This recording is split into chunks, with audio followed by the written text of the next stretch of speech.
光る雲風をさいて翼のように夢を描くよ時代静止進む空宝というお嬢探しに行こう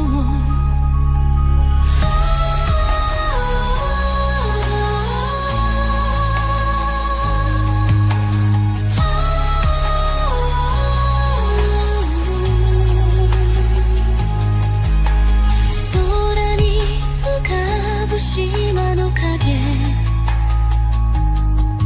鋼の方で希望を揺らして海賊の笑顔自由の証今日もごちそう仲間と笑顔揺れるコンパス胸が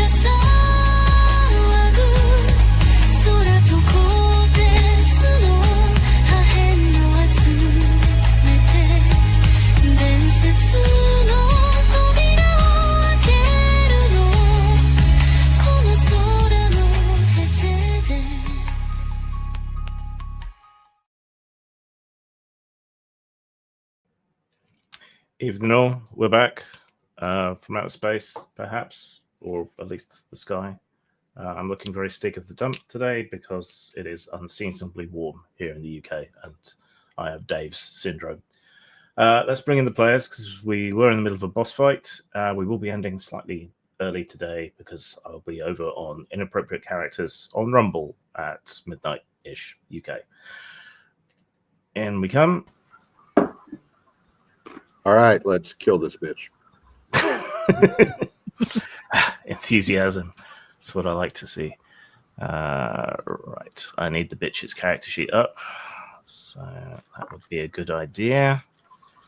Does someone want to do a very quick recap of where we are and what we're doing other than killing the bitch?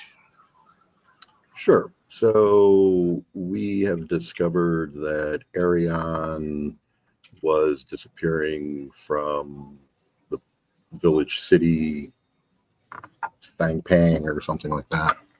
And in our investigations, we have come across various critters and devices that are either the after effects of Arion and magic or the things that we're actually harvesting.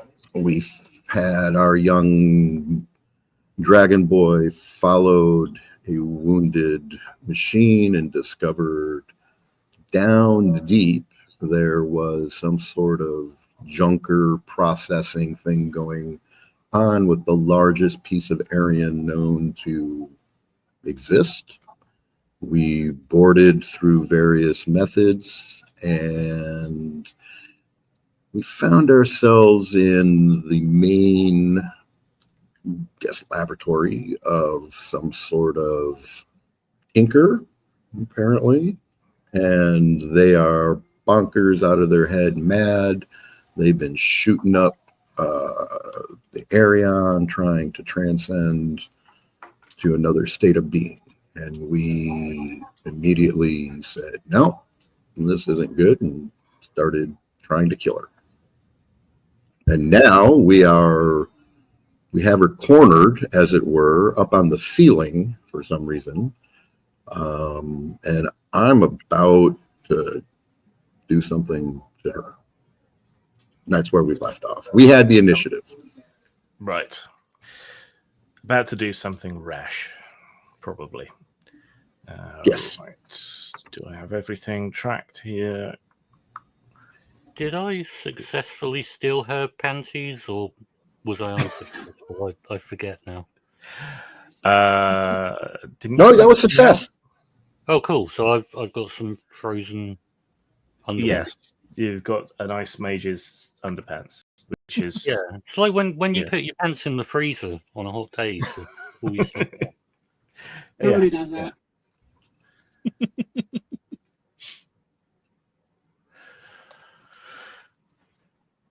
Yeah, they do. I've I've done known it before. people. Yeah, I've known people to do that.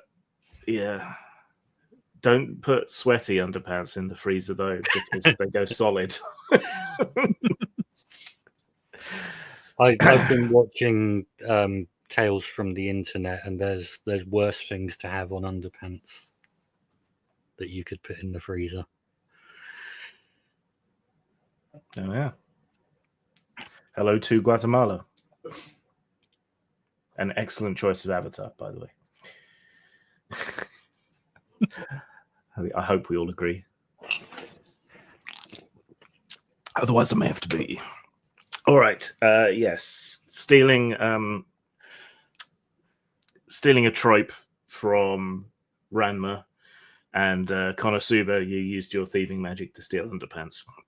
Well done. Quite how that helps you, I don't know, but they are nice and cool. Well, I figured they were what was keeping her cool. That could be. She was wearing that suit that kept her cool. Yeah. Yeah, until you blew off some of the tanks and made it harder for her to do anything. Right, yes, you had the initiative. So who on your side wants to go first? Well, I'm going to shoot her with a napalm bomb. Of course you are. Okay, go for it. Okay, so it's insight and insight against her magical defense. Magical defense is 10 at the moment because you guys have given her reductions to some of her stats. You've given her status effects. Awesome. Well, then a 10 hits. Yep. So that is 30 fire. Yeah. And then I have run these things through multiple times, and it is 30 fire for 1d4 round. Okay. Where's my dice gone? Aha.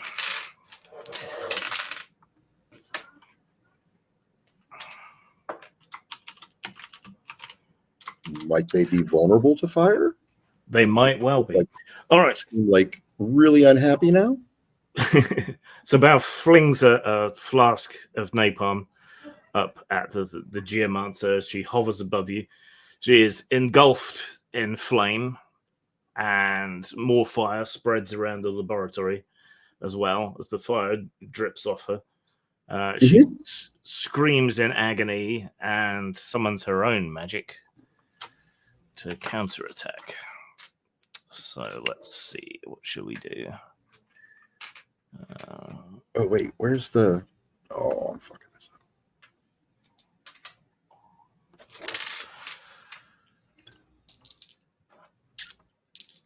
up. All right. She reaches out towards Bao and makes a grasping gesture as she utters some words that turn into icy runes in the air. What is your magic defense? 11. Was she not still having to attack Omen every time? Oh, good point. Yes, you are. Okay. In that case, just what's Omen's magic defense? Women's magic defense has not changed. It's still a 9. Okay. Well, they can't expect me to remember everything. You have to remember everything. You're the GM. That's your job. Okay, you are struck by this spell. Because despite being repeatedly flambéed, she decided to pick on you. You take 23 damage. Which is reduced by 1.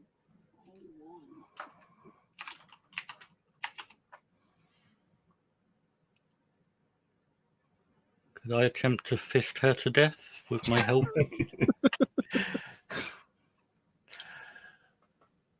If you sorted out your health, T-shirt. 23 damage, right? Yeah. Heading out for a little while. Take your time. If you need more coffee, I changed the thing out in the hall so it's off. Awesome. I appreciate it. No problem. Thanks again. Okay. Yeah, I'm done. Okay. So Tong wanted to go next. 7 will probably not hit her, will Well, Her physical defense is 8, so that's a miss. So yeah, you sort of jump up onto one of the smouldering laboratory tables, fling yourself upward, trying to uppercut her. it's before- against a magic defense, which presumably is even higher. So Yeah, magic defense is currently 10. So yeah. All right, so yeah, you hurl yourself into the air and miss, coming back down with a thump. She uses her next action to try and drain more health energy from Omen, doing the same damage again. She's got multiple attacks. Wow. Okay, so another 22 damage. 23 damage. All right, I reduce it by 1. Okay. Okay. All right. So Piet hurls himself into the air trying to punch her. She just continues to float higher and bounce against the ceiling of the room, making repeated grasping gestures at Omen. And you can see life energy pouring out of Omen's armor and up into Arika. Okay, who wants to go next? I'll go next, and I'm going to use my Weapon Master skill of Veilstrom to raise my, or to give my bronze sword the attack multi, or the quality multi. I believe that means you can just attack again or something. You can make 2 attacks. Okay, The cool. weapon. Well, multi can have different numbers after it, but presumably at this level it's just multi 2. So Yeah, and if I could increase the attack's multi property by 1 if it had multi already. Okay. Okay, so let's roll it.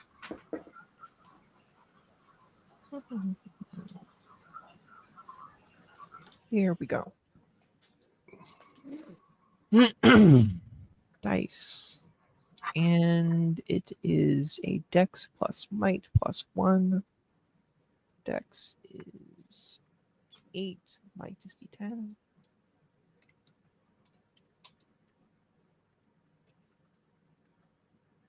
That's a 10. Okay, that is a hit. Okay. Assuming it's a physical attack. Yes, it is. Yeah, so damage. And that does HR plus 6, so that's 12 damage. And for your second attack? And for my second attack, it is 11. So that Okay, so is it's a hit 13 again. damage. Okay. That's 25 in total. So Jun just like jumps up and like slashes twice in both directions and then drops back down to the ground. Yeah. Fluttering, blood-covered remnants of her enchanter robe flutter down out of the air, robbed of her buoyant property. But the wounds freezing over and seem to be healing slowly underneath the ice. She continues to assault Omen with her health-draining magic. That is 16 to hit. That's going to hit. So that's 22 damage. I wish to go next. What? Yeah, who's up next? Me. Okay, go for it. All right.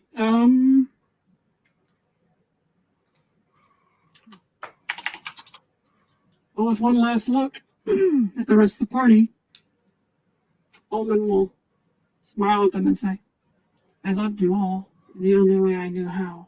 Remember that, and not this." Omen runs over and grabs the sorceress, smashes through the walls, the windows, and everything else, and takes her down, falling to the ground where they explode before they hit it. There's no ground. There's something down there. There is We a don't center know. of something. Nobody knows. Hey. Well, we're finding it. Are you Stop doing my sacrificing your heroic work. character? Yes, I have to. Okay. Why? Out of hit points? Yes, I fell to 0 hit points and had to sacrifice myself. So, I thought you had like 999 hit points. this is you recover 999 hit points. It doesn't. This is recoverable. Okay. It doesn't mean you gain 999. Okay. Oh, that's funny. It's not funny. It's supposed to be a serious thing. And you should try No, that. the mistake about the 999 hit points is the funny part.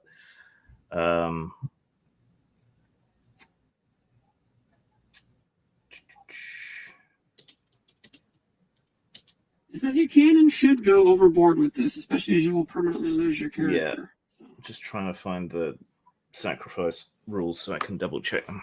page 88. Page what? Sorry. 88. 88. A villain has to be present on the scene. Your sacrifice would benefit a character you have a bond towards, and you believe your sacrifice would make the world a better place. And I must sacrifice my character if I'm able to.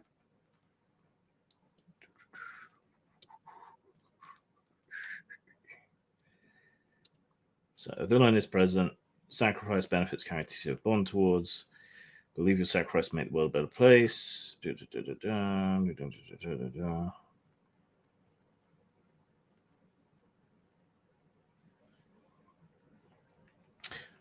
Okay, yes, it can work because you're super heavy in all your armor and everything. And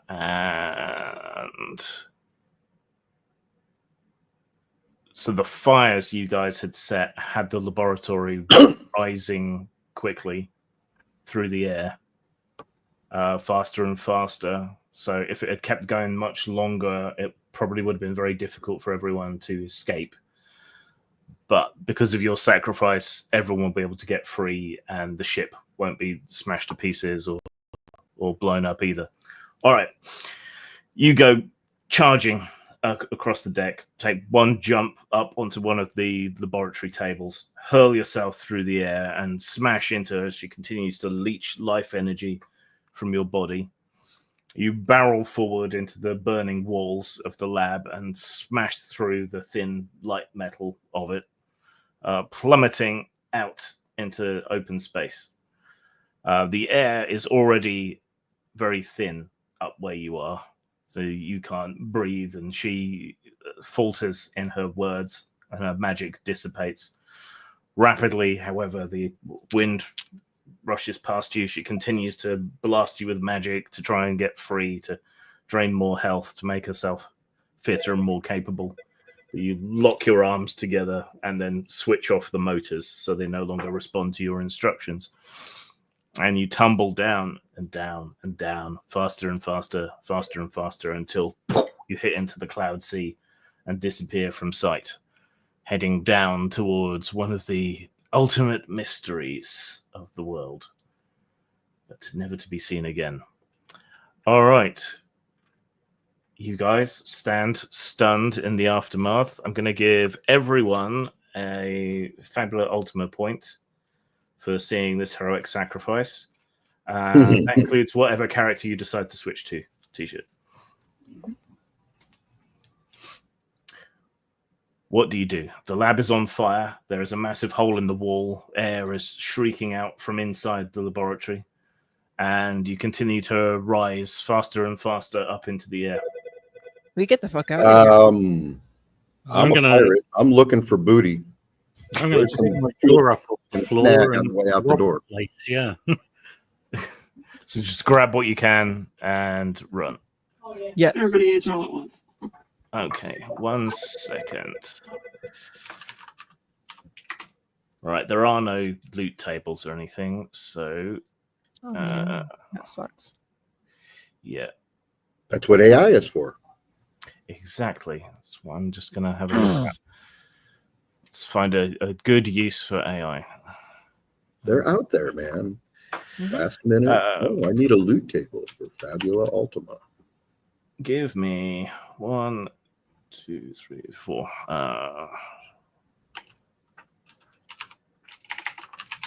When Quinn had fled, hadn't he? I think so. When No, was I'm on the ship. I'm on the Yeah, ship, he's piloting it higher and higher and faster and faster. And I still am doing that because I don't know what's going on. Yeah. Like, I didn't see Omen jump because I'm in the ship. Yeah.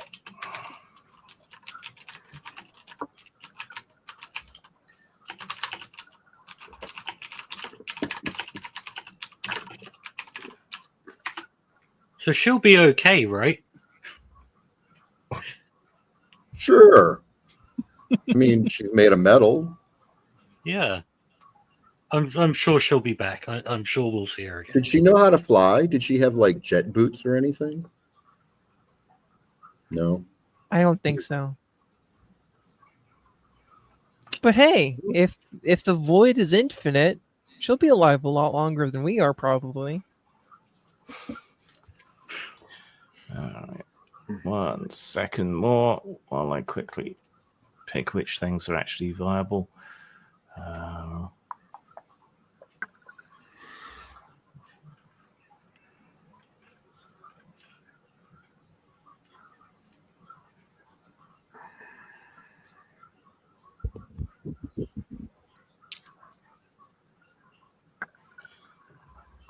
Okay, you have grabbed some things, but you haven't got time to look at them and figure out whether they're any good yet. You need to get the hell out of here. Oh, Caster is around and wants an invite. Okay, 1 second. Let me just get that for you. After all the hard work is done of fighting. Do they come back on the ship now and tell Quinn what's going on? Well, we disembarked, man. We come back on the ship and we're casting off before. Yeah. No. But I meant, do you mention the part about Omen? No, not right away. I mean, we're trying to save our bacon right now. You grab what you can and pile out, hell for leather onto the ship as quick as you can, casting off before you're dragged further up into the sky. The shard of Aerion continues to rise after you cast off, going even faster, hurtling into the sky like a reverse meteor. We have meteors come through our environment?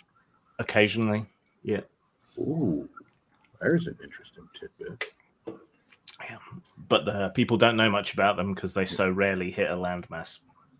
Yeah. Oh. All right. As you cast off, the zeitgeist begins to drop back down to its more normal height. I make sure I call Drakon back. Yeah, he comes flying back to you. As he comes back, and I look around, I ask, "Where's Omen? You guys come back. Where's Omen?" Oh, well. So sometimes pirates find themselves in situations where where they is make she? what Where we is call the ultimate sacrifice. So their fellow where is she? pirates can go She's on. fallen to the void. She's dead. She fell in the void. Why didn't you get her?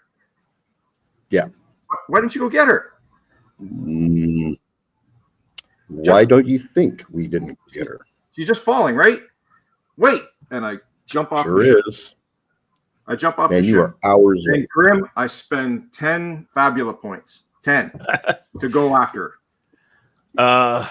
I don't know if you can negate a heroic sacrifice. You absolutely cannot. Yeah, but I don't know that. Well, you can't spend the points if you can't do it. I'll be back in a couple hours. Couple hours? Yeah. What time is it? So it's 6 o'clock or 5 o'clock, something like that. I think it's 5 o'clock.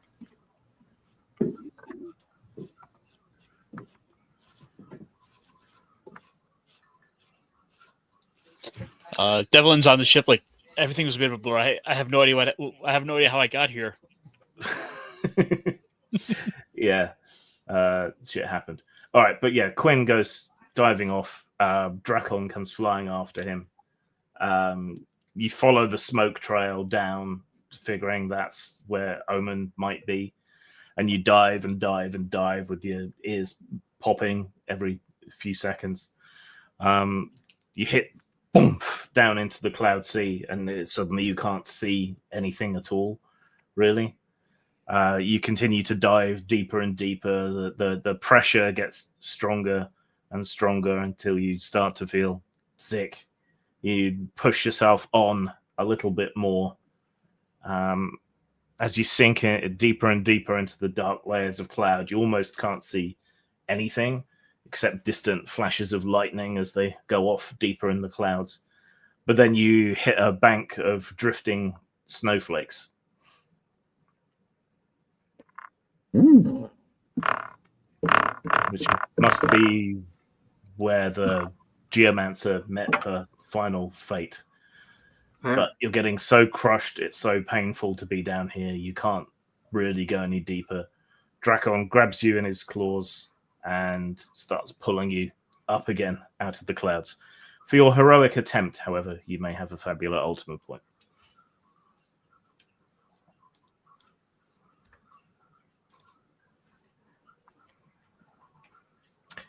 Still, you dealt with the Geomancer.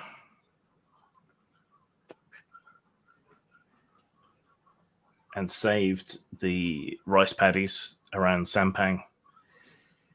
So, subdued, quiet, reflecting on Omen's sacrifice, you make your way back to Sampang proper. So, oh, yes, everyone should have a Fabula point for the start of the game as well. Right. I thought it was only you had no Fabula points. Sorry, what? I thought you only gained a Fabula point at the start of the session if you had none at the start of the session. No, everyone. No, don't think so. Oh, it's not on the sheet then. My bad. If you have none at the start of the session, well, if nothing else, Grim is just being quite generous. Yeah. Yep. Just take the Fabula point. And, yeah. So when we No, I will not take it. When we previously harvested that big mass of previously harvested Arion, what did we do with the majority of it? Did we give it back to the Sampan people so they could save their city? No. We're not those kinds of pirates. We keep what we want. We help out people occasionally. We make money from whatever we're doing for not making money from the raids we do. Come on. I just don't remember that interlude. I remember, we were doing a bunch of various things. There was the whole, We've given them exactly what they wanted and nothing more. Well, I mean, that's why we work to contract, right? Because before there was that we cruise around in ships. We rob from the rich and we leave generous tips. Grim, plain Yes. and simple. when Drakon gets me back up high enough that I can breathe again and stuff, and I see them flying away, in an absolute fit of, that kid tantrum that happens, when kids, something happens when they can't handle it. I go to that station that the Arion is hanging on to the Arion, and I have Drakon tear the place apart, rip it away from the thing, so it'll all get cast into the void. I use my invocations to pull energy from the well springs and smash all the connections, and just tear ass around it until I make the whole thing fall. And let the Arion core go up. Yeah, you tear ass after it as fast as you can. This time the air getting thinner and thinner. Like you take a deep breath. And you and Drakon swoop up as high as you can and tear into it for as long as you can. But it's still rising and rising faster and faster until you can't keep up with it anymore. And you both tumble back exhausted. But what's left of the laboratory sort of tears free and spins flaming into the void. And only then do I head back to the ship. Crying and weeping and, I can't believe you let her go. I can't believe, how could you do that? Why didn't you stay? Why didn't you call me? I could have went and got her. Hey, you wanted her to go away because you thought she was going to hurt you. So I mean, Not like that. Not happy. Not like that. What do you mean? Yeah, you killed that kid. You don't let him just go like that. This was your fault, basically. Toughen up. You horrible, horrible bastard. I'm making sure the kid toughens up and, isn't a weak little... I fly off the edge of the ship and fly underneath it for a while where no one can see me. Yeah. All right. Returning to Sampang, the villagers from the rice paddies are very happy to see you return. Very sorrowful when they hear about what happened to Omen. They throw a feast for you. You can have all your health and magic points back from all of that.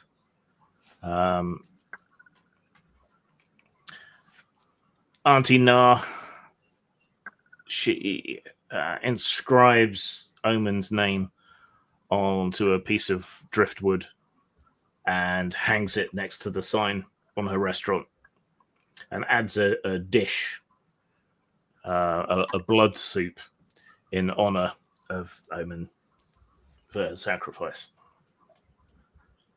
Okay. So how does driftwood work in this setting? Wait, Stuff you that's make Omen ramen. stuff that's either magical or infused. Some wood draws Aerion from the soil, and that leaves it able to float. Pieces of wrecks still attached to floating engines, that sort of thing. You know the difference between flotsam and jetsam? Yes, but I can't remember. One is on the shore, one is on the sea. Now, one is from a wreck, that's flotsam, and the other is things that have been jettisoned from a ship.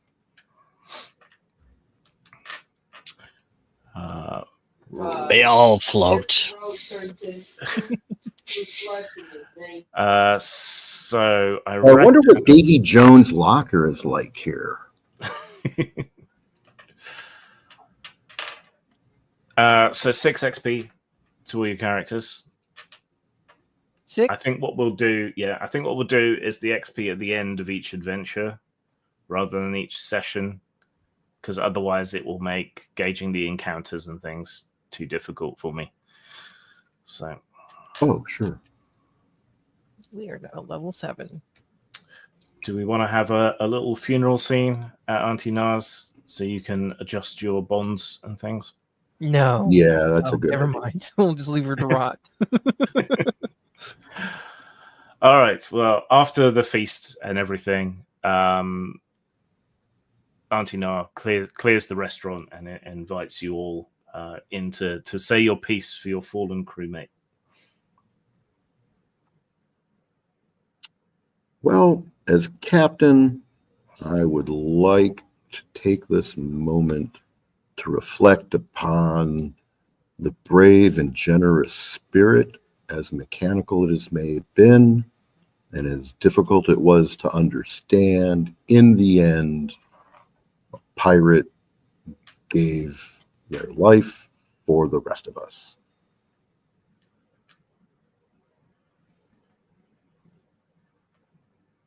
She saved John? my bacon a few times. Does bacon exist in this world? Of course. When pigs fly is a saying, and here I can only assume pigs do actually fly. They inflate them with helium and then set them adrift. So yeah, she saved me a few times. She took the brunt of my attacks that were coming towards me. I hope she keeps falling and stays intact for as long as possible. You know, there's few people out there whose backs I would truly love to have there to protect me. And sadly, she's going to be missed. And Piet says nothing, and Quinn is probably sitting on the stoop, crying, his face a mask of snot. Snot. Juicy. Tisha, what character are you going to play next? I'm choosing. Because you did go and make a whole ton of them. I did Didn't indeed. even expect you to heroically sacrifice yourself every week as you work your Over and over and over again. That'll become the running gag. No, that particular character had that particular clause built into the character. I mean, I didn't have any choice on that. That's when I built the character. It's kind of like, okay, it was with the understanding that this was a possibility, but I wasn't quite expecting to use it so soon. Yeah. On the very first villain that we fought, but Yeah. You did provoke them. I guess so. Right. Does anyone have enough XP and stuff to level? I Yes. do, yes. I don't. Are you giving out XP now? Sure, I gave you did. everyone 6 XP. Yeah, we should. If you, Okay, what about? Oh, Wait a minute. What about the 10 Fabula points I just spent? That should become XP too. well, No. you couldn't spend them, so they Oh. stay as Fabula points. Oh, Uh, I tried to spend them. Right, so Denied. you gain 6 experience points each. If you have more than 10 experience points, you have to spend them on a level of something. Gain 60%. Oh, well, even if you have 4 left over, Actually, I was going to ask, is this we had XP 4 from? left over from last bump. So Well, I this had 6 will take us one more level All right, bump. Listen and up. We'll be even. if you had any left, add 6 to the number of experience points you had left. Right, Bingo. and then if you have more than 10 experience points after that, you have to buy 1 level. But you can only ever buy 1 level per session. gotcha. And if you need to consult with me and the books, let me know. Nope, done. Groovy. Don't forget to recalculate your health and stuff. Yep. That means my mind points are now 52. Ooh.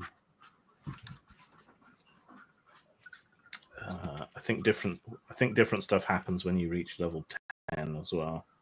Yeah, you can access new feats or skills or whatever they call it. That's 10 in the class.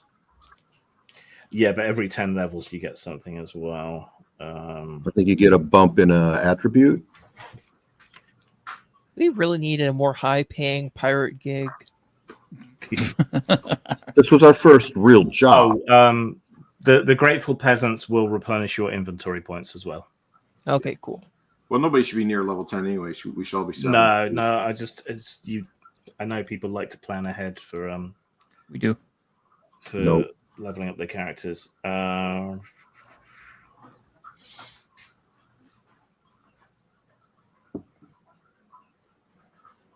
Okay, so when you level, you can choose to change your character's identity or theme if you want.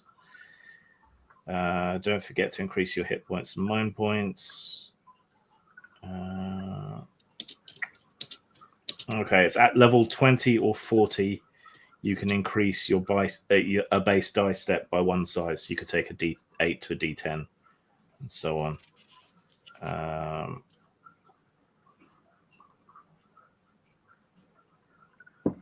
Do you get class benefits? Maximum number of levels in any class is 10. Once you hit the 10th level, you are a master in that class, and you gain an heroic skill. Nice.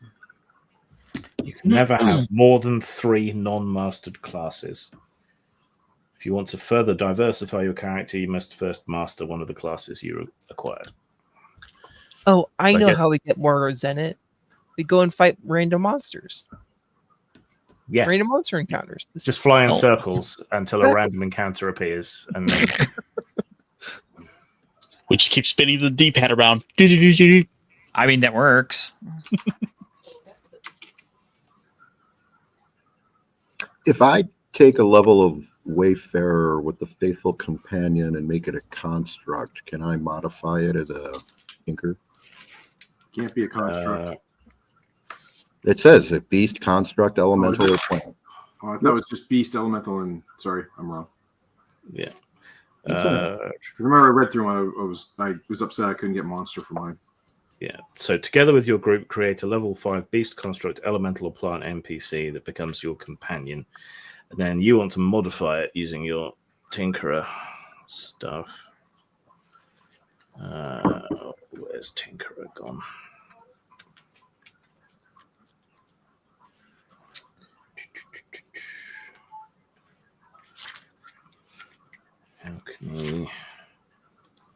Magitech.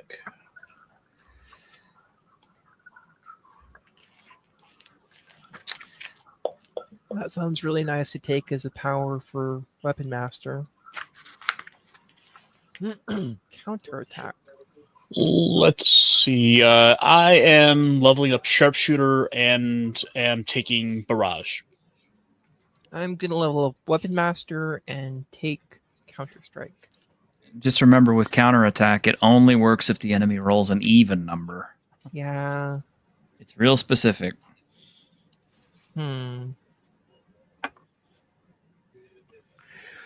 So About that. I think the Magitech skill would be the closest thing to modifying the companion.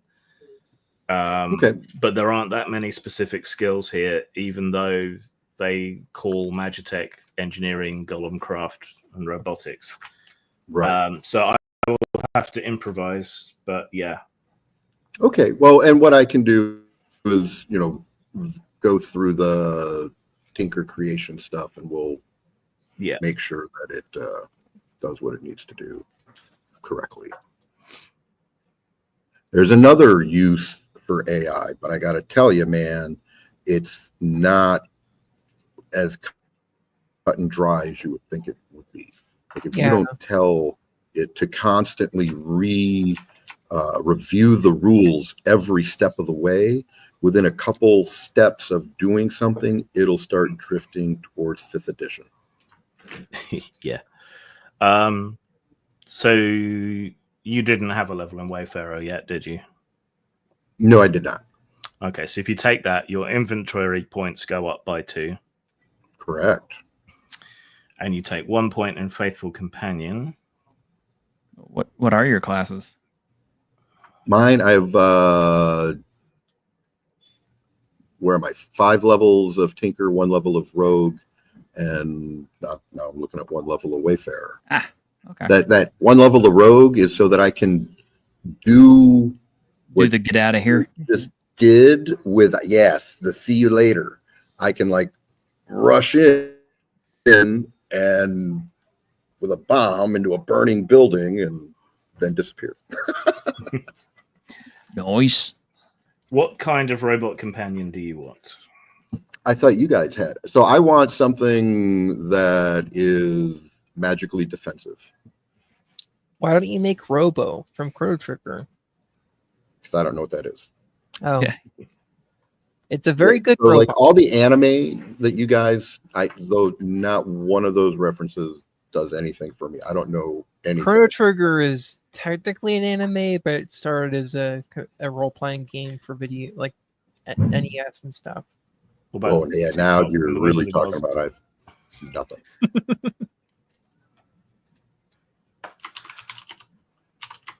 All right, this creature has no initiative score, does not level up, maximum 2 basic attacks, gains equal bonus to skill level.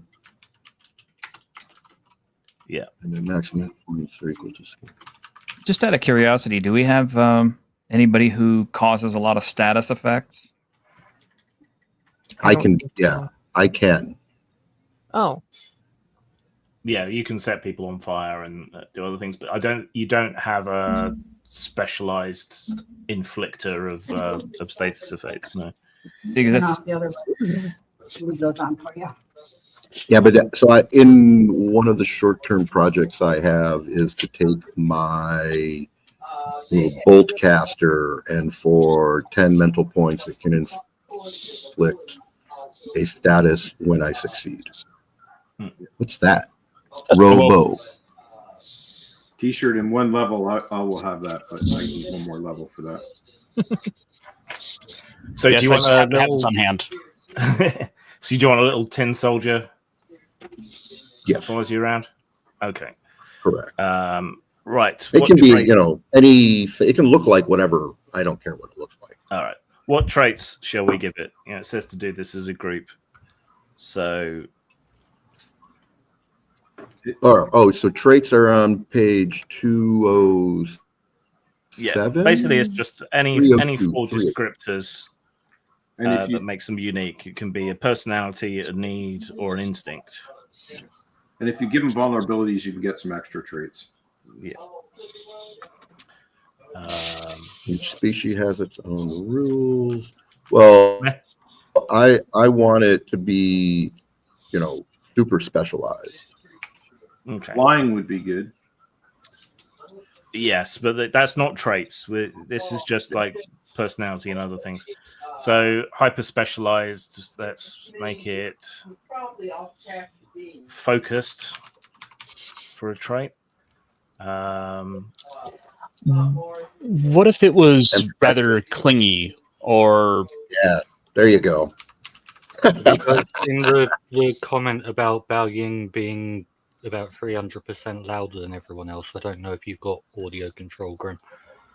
I have some. I already.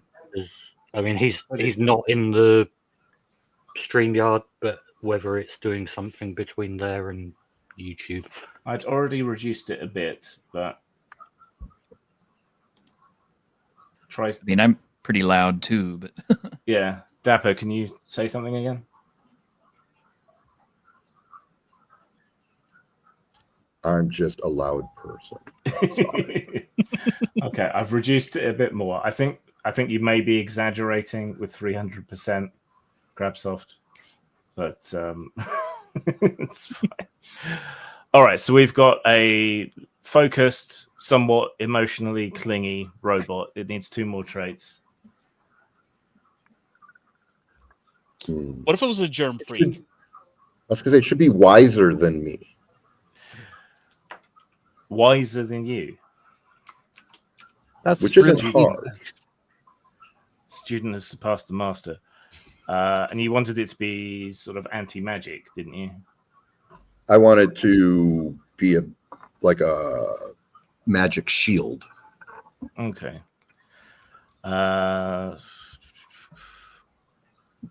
I want it to be inspired by Omen.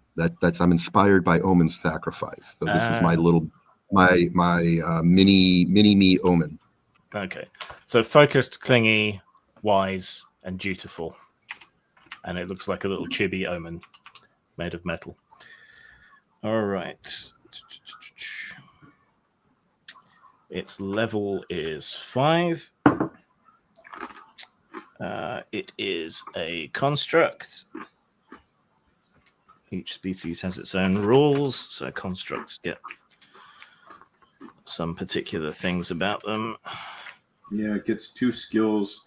It's immune to poison damage, resistant to earth, and immune to poison. Yeah.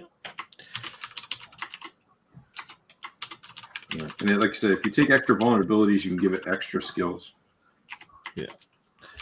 Immune to poison, and wouldn't it be funny if one of its vulnerabilities is it was immune, or it was it would overheat easily as a flaw? Or you could give it vulnerable to fire. Yeah. Well, I'm giving it a role play. Yeah, but making it vulnerable to fire would give it an actual aspect in the rules. And it would get an extra skill for having it. Because you only got 2 you're going to be able to pick right now. So now you got 3. Right. Is it a jack of all trades, standard array, specialized, or super specialized? Super specialized. Okay. So D12 in one stat, D8 in another, then D6 and D6.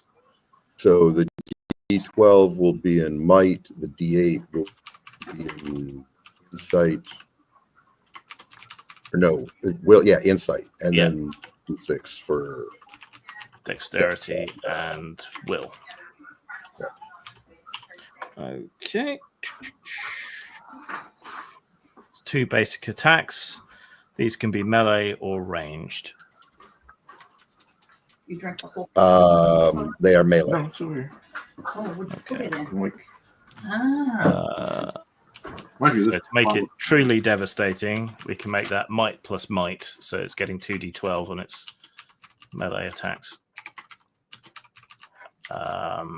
And to go with its overheating theme, we'll make one of those fire damage.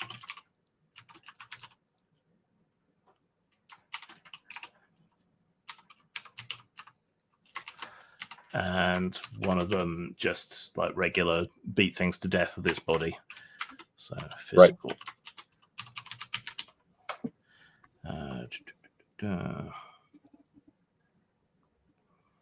Okay, so you have 3 skill points to give it.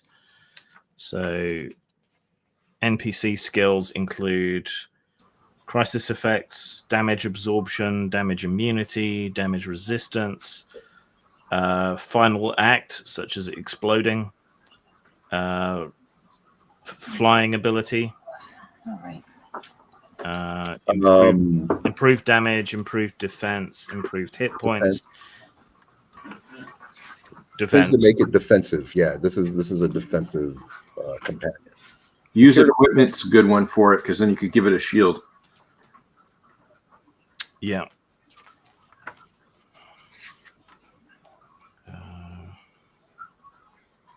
Yeah, use equipment that lets it gives it slots basically. So it can actually wear armor.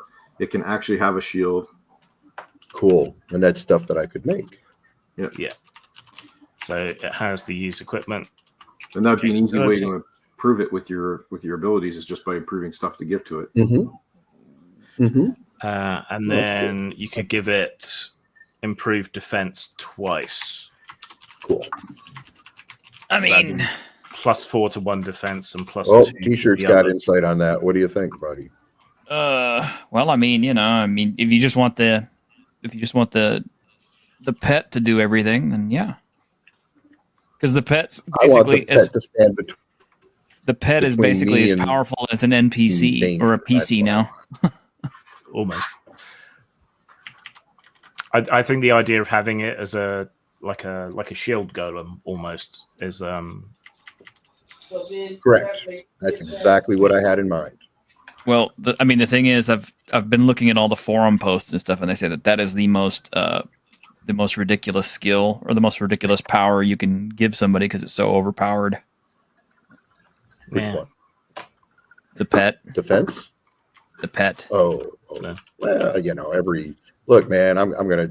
There's always some class that is gonna have some weird OP effect, and it just comes down to how does someone play with it, and do they abuse it?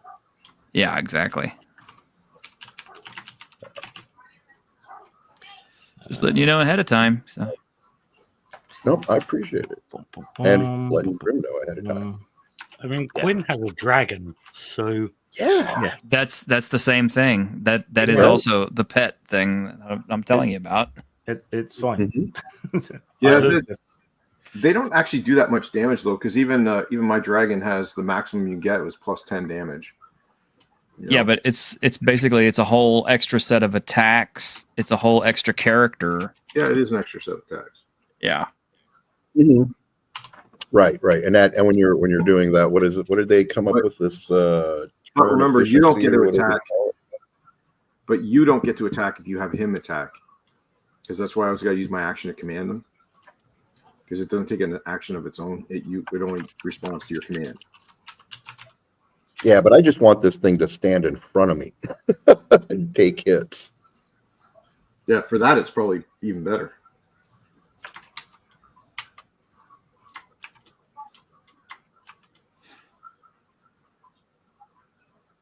All right. So, and then calculate the NPCs, dex stuff. I have put together the character sheet for it. I'll drop it in the private chat. Great, thanks. I'm sure if it becomes a problem, Grim will kill it anyway. Yeah. Well, you can't kill pets; they flee. Yeah. When reduced to 0. Right. So we know now that you can't kill pets. It's indestructible, guys. Yes, exactly. So, oh no! This is where the OP comes from.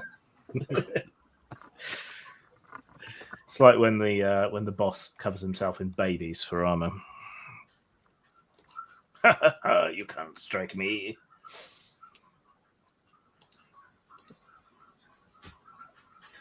They did that in Goblin Slayer, didn't they? Yeah, captured farm girls and strapped them to shields.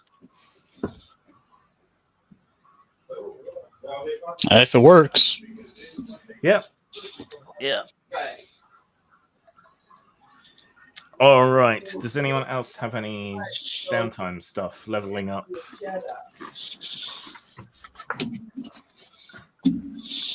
No, that's about it. Devlin just basically tinker with his gun and figure out how to shoot better.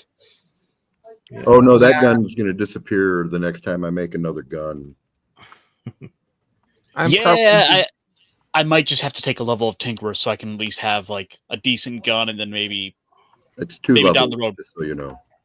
Okay. Yeah. Yeah, you could just buy a gun, you know. I can also make you one, and together we might be able to make it like even better than you ever imagined. Better or worse? Well, depends on your point of view. And It shoots harder. Yes, I can make it shoot harder. And I'm other, just gonna probably level up my elementalist class so I get more spells and whatnot. Does anyone have any projects the character is working on? Not me. I Nope. think, yeah, I don't think. I'm going to just say that this is my project, was this critter. Okay. Yeah, that works. All right. Is everyone done with leveling up? Does Simon, do you need help leveling up? Or are you done? I don't have enough XP to level. Okay. Oh, yeah, because you And I started spend with 2 that. Fabula points so that all of a sudden Piet is more No, that's powerful. fine. We shall wait for the next part. All right. In that case, I can drop the hook for the next adventure on you. If everyone's done. All right. It's a couple of weeks later. You've been sailing around looking for trouble to cause, people to hurt, things to steal. Mm-hmm. Hang on. Okay. Not nitpicking, just trying to help. But if Grim, Jun, Piet, and Quinn went up by 25%, you'd be about balanced. It all sounds fairly balanced to me, but I will see what I can do. I'm just gonna do what I was planning on originally and take the level in Weapon Master so I can get the counterattack. Okay. How do I control my own mic? Settings? Audio? Okay. Oh, I control my mic settings. Don't, because I already fiddled with them. Oh, okay. So hopefully that's all right. Settings. Okay.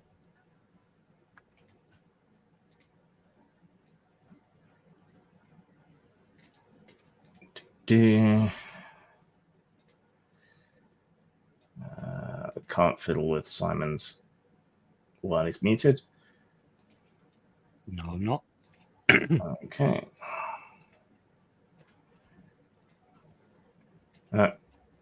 I still can't. It's on automatic, but hopefully that'll work. Okay. We'll see if that works. I'll try to use my inside voice, even though I'm already inside. Am I able to get a weapon of some kind so that I'm attacking against physical defense, not magic defense? Do you have any money? I don't know. I mean, we stole a load of stuff. Oh, yeah, the stuff you stole.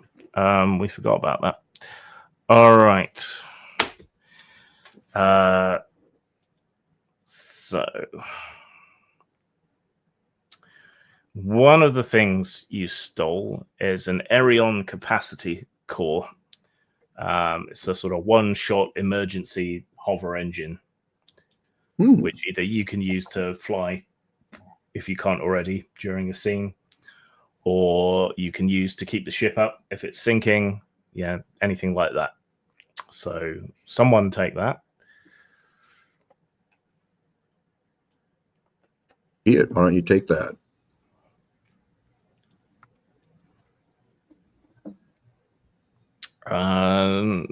Second item that was stolen is a cryo lantern. Wait a minute. Don't use that word stolen. That's so negative. Appropriated. Discovered. So a cryo lantern. Be acquired. It emits a cold blue light, and if you smash it open, it will extinguish all non-magical fire within a 30-foot radius. I'll take that. Okay. Yeah, if you hang out with me, you should probably have one of those. And the last item is an accessory. A shard of permafrost. Accessories. Un momento, por favor.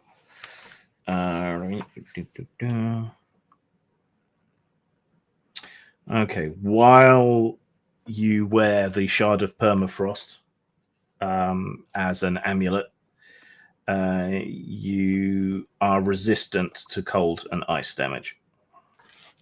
Can we consider that to be the panties that I stole?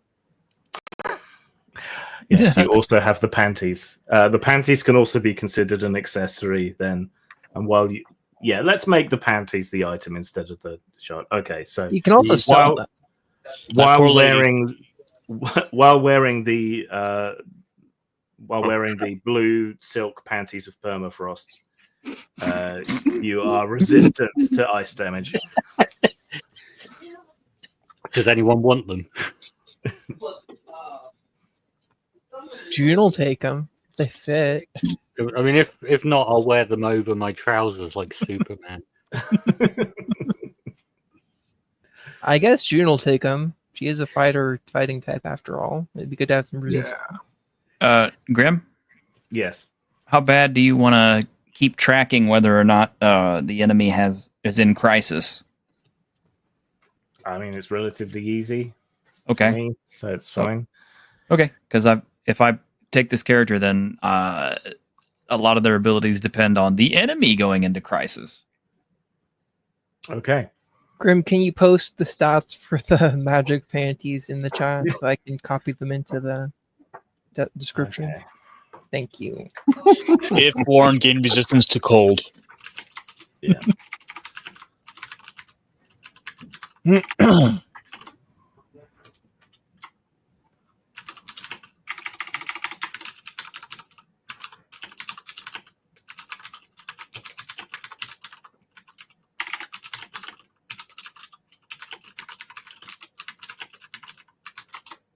suddenly entered Mormon territory.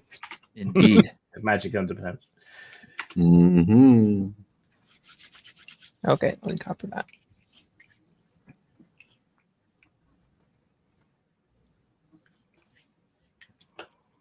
Thank you. Field comment.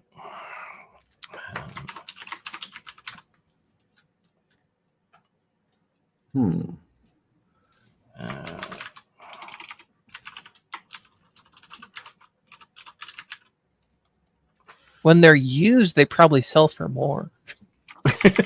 Probably, depending. Oh, that's so gross. We found the series of Japanese islands that would take great interest in this. Yes. You got them as a gacha from a panties dispensing machine. All right. So some days later, food is low, though obviously you've been catching things. And scrabbling around where you can, but the rice you got from the paddy farmers, it's pretty much gone. You need a job. You definitely need a job. So one evening, old Aston, one of the crew that you've taken on board since Sampang, asks to meet the head crew in the galley. He's got a suggestion, he says. Okay. Well, all hands not on duty. Muster in the galley. Well, don't we have to vote on who's captain for this adventure? No, I'm the captain. You were the captain. I'm wearing the hat. Look at my head. There's a You were the on captain that this someone died. Yeah, that's true. You're a shit captain. You let somebody die. I didn't let them die. They chose to die. Didn't you? They were Same very difference. clear. You inspired them to sacrifice themselves for the betterment of the group. Yeah. And that's as good as a captain can get. That's leadership. I'm sorry, y'all. Save the hip waders. All right. So Aston is an aged Kirop. These are the bat people. His fur is white and patchy. His face is wrinkled. He has a hello from Carcosa. He has an upturned snout like a pig and sharp little teeth. And he wears undyed calico and short leather breeches and hobbles around on deck with his wooden leg and his hook for a hand. But he's an old salt or whatever the equivalent is. He knows all about sailing and he knows all about stories. So he gathers you all together in the galley for a midnight snack and to discuss. So we's short of zenith and we's short of food and we's short of plunder. The crew be talking and the crew be talking in ways that ain't good, if you catch my drift. But I hear tell you got an Aryan core from that laboratory what we destroyed. And I think if we use that, we could get ourselves a proper payday. The core that went up to unknown heights? The smaller one, what you nicked. Well, those are just, processed parts. But yeah, we can, I guess I look at that as part of the crew's booty, and we can, let's get ourselves fed. Why haven't we? What was I thinking? Why did I not the way that this do goes? this right away? We should vote him for captain. Well, so there's a I market tell- for the Aryan. That there be. But what I be thinking is we use it to boost us up to a higher flight than's normally possible. And if we can get up high enough, I got the inside track on the wreck of the Vesper's Wake. It pauses dramatically as if that should mean something to all of you. Okay. The Vesper's Wake. Right. Okay. Lead the way, captain. What does that mean? Well, her sails never catch wind no more. Her crew never speaks, but her horn still sounds, and people have been hearing it. They say it calls the dead to join them in the sky below the void. Oh, well, hell, now I know who I'm bringing in. So, in the days of bygone empires, they put the Vesper's Wake to air. A frigate, 4 decks, topside, gun deck, a soul engine room, and a captain's sanctum.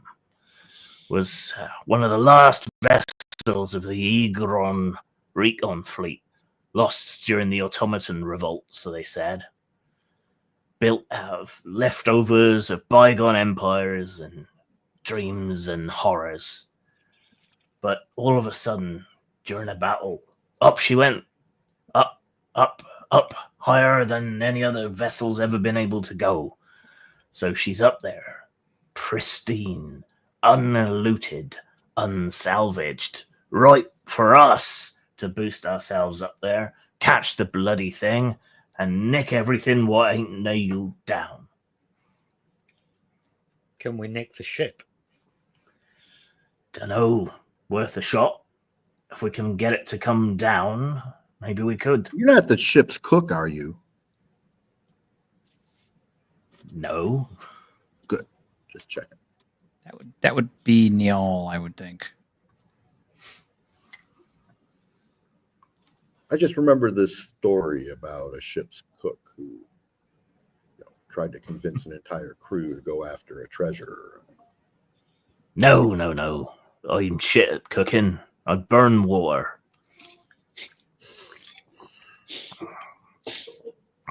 So, Quinn, you pursued that giant shard. What was your experience the higher you got?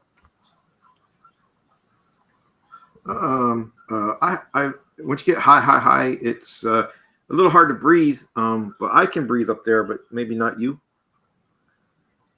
But then again, you don't. What do you fly. mean you can breathe up there? Well, I can fly, and that lets me breathe on the really high air and the really low air. But you may not be able to. But at some point, you turned around. Why? Because it was going too fast. You didn't see it going up. After I got mad and smashed off the stuff, it went really fast. All right. I think I'm not communicating clearly. So, because see, I was thinking of using the spare Arion to make us faster. So, how do you propose we survive these higher altitudes? Well, I don't know as it's that high, but perhaps one of you knows some magic? Something with the wind elements, perhaps, or perhaps you could put together some sort of breathing mask or summit. I hear the Salvage Union uses such things, though they won't part with their secrets. Yeah, I was going to look into something individual, but yeah, Jun, can you think of a way to do a ritual that would, like, perhaps create a air bubble around us so that we can breathe as we go up? I can call some air elementals. I think I can that's talk to them. possible. Is that possible, Grim? You can do anything that I'd say you're allowed to do using magic, so long as your magic's of the right kind. It just takes time, so it's not so useful. Okay, so I will work on a ritual to provide a pocket of air. Can we rob the Salvage Union as well if they've got masks? That would be another approach. You could go and thieve whatever you can from the Salvage Union. I mean, they're always around everywhere. You could just go to the nearest port and try and look for them. I'm going to see how hard it would be for me to make them. So as a project, see if it would take days, weeks, years. Describe the invention's effects. It provides air. Oh, I'm looking it up right now. You don't have to. Yeah. Because it'll be. Oh, yeah. No, it's going to be days and days.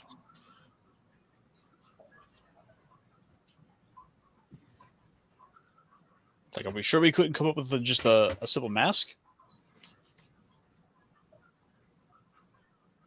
Yeah, that's what I'm trying to do, is come up with a. It's how to make enough for 6 is what. So what happens is that when I'm making things, they have a potency, and that potency will tell you how many project points you need to finish, and then you are rolling your various attribute to eat up those points. And this project would take 130 points to complete for 6, and that's rolling a D8 a day. So I reckon you could make a disposable version of a mask for 100 Zenit each mask. That's what AI is suggesting too.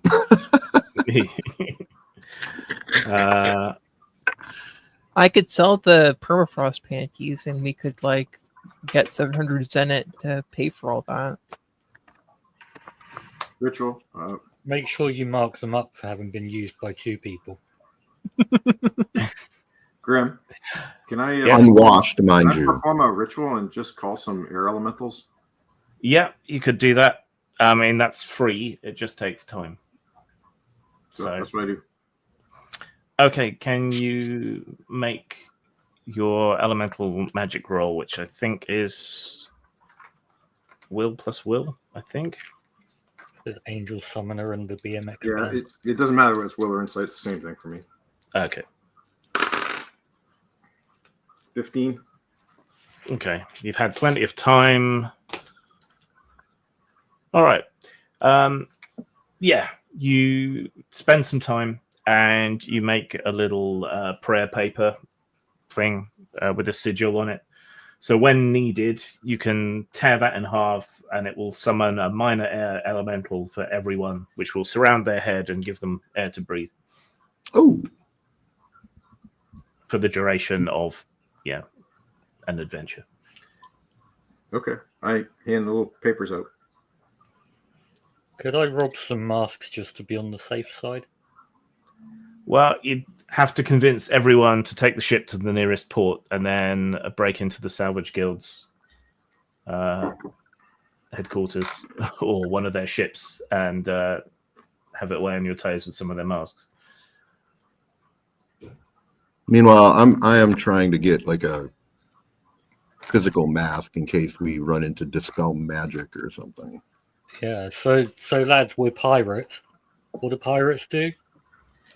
Die. Sing songs, drink rum, engage in anal sex, get tattoos.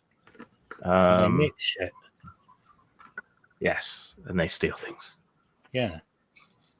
I say we go and steal ourselves some masks, and then we don't have to rely on magic. I mean, it's nice for it to be there, but do you really want to rely on magic? I don't want to rely on magic. I want to rely on a good old-fashioned mask.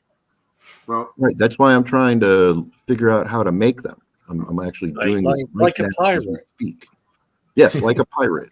Come steal one with me. Well, no, I'm going to make one like a pirate. You can make one, but the materials is going to cost 100 zenit each, and it's going to be a disposable one-use mask. Correct. That's what I'm putting together.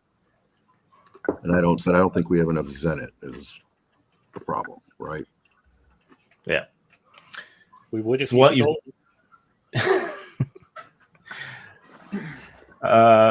put it to a vote from the crew that's present then. Who wants to go and steal some masks? Say aye. Aye. And I nays. want to go steal enough zenit. Quinn comes up underneath the table with an eye patch on and goes, "Arr, let's steal him!" Because he's a pirate. Correct. All right. Okay. Well, And we have a new crew member wanting to weigh in. do we? Shoris. Oh, ooh, what? Holy shit. That may be a little too echoey. A little too echoey. Yeah, wait. Yeah. Way too echoey.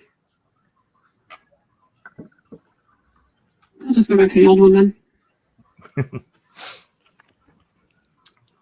Okay, so apparently you picked up a goth chick when you left Sampang. Well, actually, she's a revenant. Same thing. She's a dead chick. I thought the profile pic looked a bit like Anakin from episode 3. Anakin didn't have beautiful cheekbones and a chest like this chick, though. Would you care to describe Shoris for the viewers and the others? Shoris, the Soul Reaper, is a necromancer and a revenant. She was murdered and came back from her own death through the arts of necromancy, and she's now looking for justice against the people who killed her. She doesn't care who she teams up with. She doesn't care who she kills. She's absolutely ruthless and will use magic to destroy people. Does she know who killed her?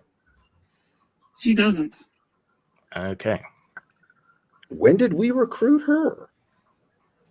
Well, as soon as you said the word undead, that's when you recruited her. Because I had already built the character, and I was like, oh, this is perfect. Wow, you're really liberal with your open recruitment policies. I am, I know, but I'm just trying to. I don't remember stinky dead people. Well, at least we don't have I don't smell what it. are they called a I'm not GMC. stinky. Those are real nasty. I'm not stinky. You Dead, smell worse than I do.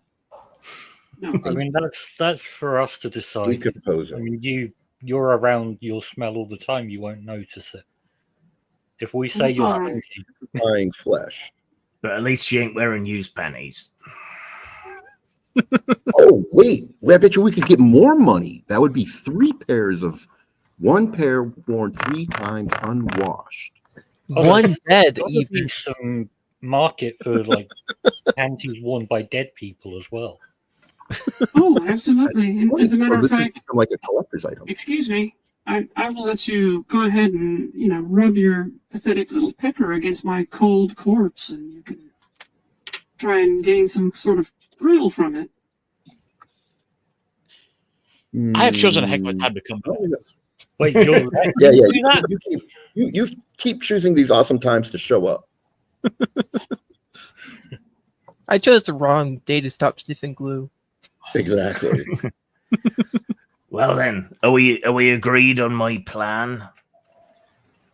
Well, wait. Are we still gonna go nick face masks or? Aye.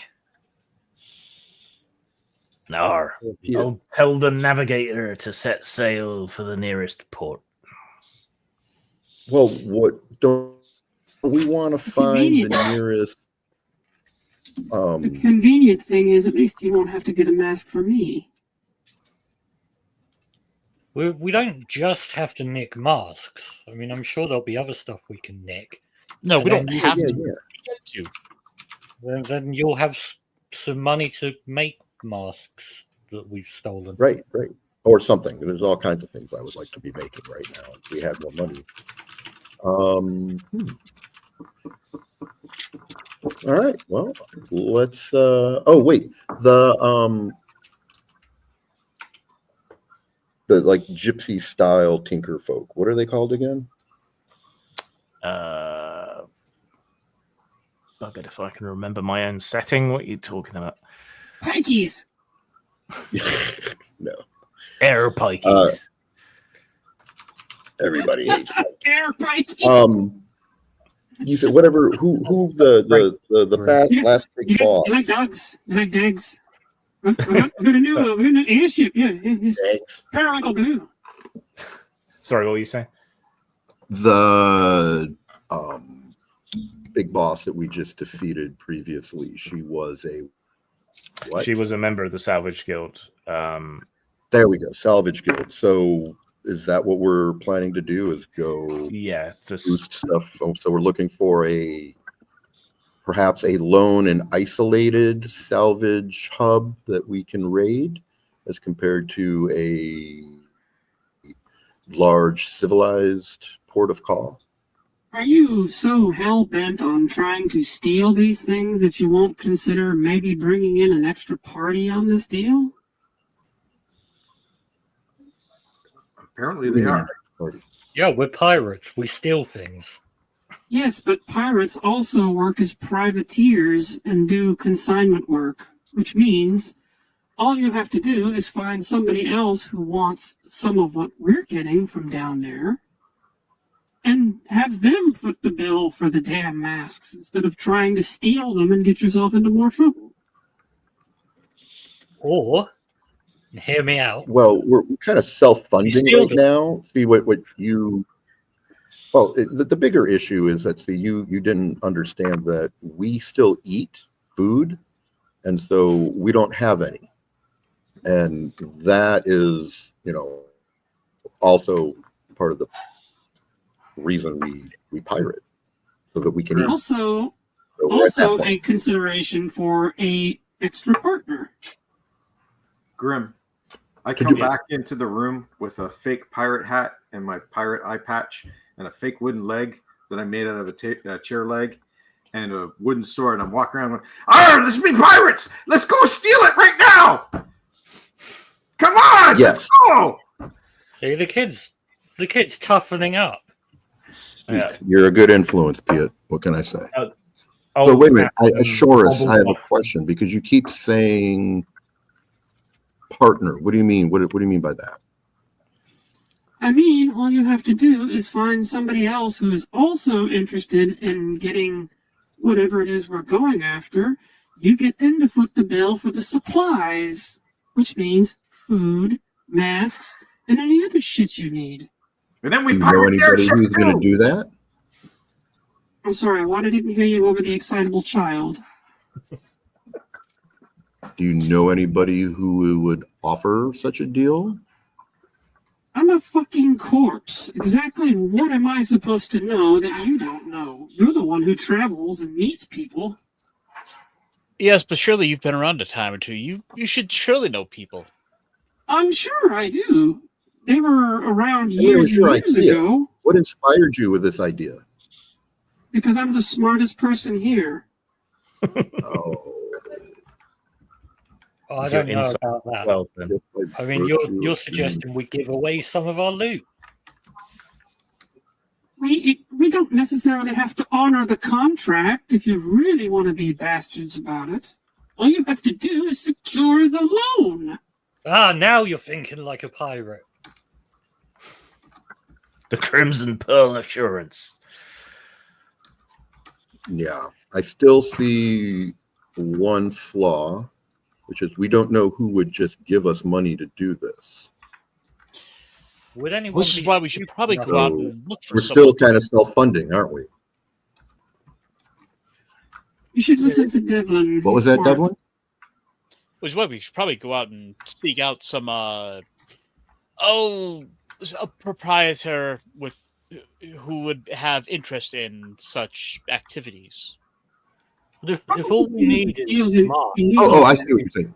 the thing that we need to get up there, we Devlin, don't really need Devlin, read the chat. a patron. This is Rick. All right, yeah, whatever. Uh, Good luck. Okay, so All right. so it Streamline. sounds like what you're suggesting is that we are fishing for a patron, but we already have a patron. That's how we got the ship. Well, then ask the So everybody patron feels who the does ship money. starting to bounce along. Yeah, the ship banks sharply and flies off at speed. All right. Screen wipe. The Zeitgeist comes drifting in towards Rusthold Drift, a clanking, wind-worn frontier port lashed to the side of a crumbling, floating cliff face. Half the platforms are stitched from old skyship hulls, the other half from sheer desperation and pluck. Traders come and go, smugglers come and go, and scavengers and salvagers come and go. Nobody really stays here unless they've got nowhere else to go. Quite how it's kept up, you don't know, but any of you who have history as rogues or tinkers or scavengers probably know of Rusthold Drift.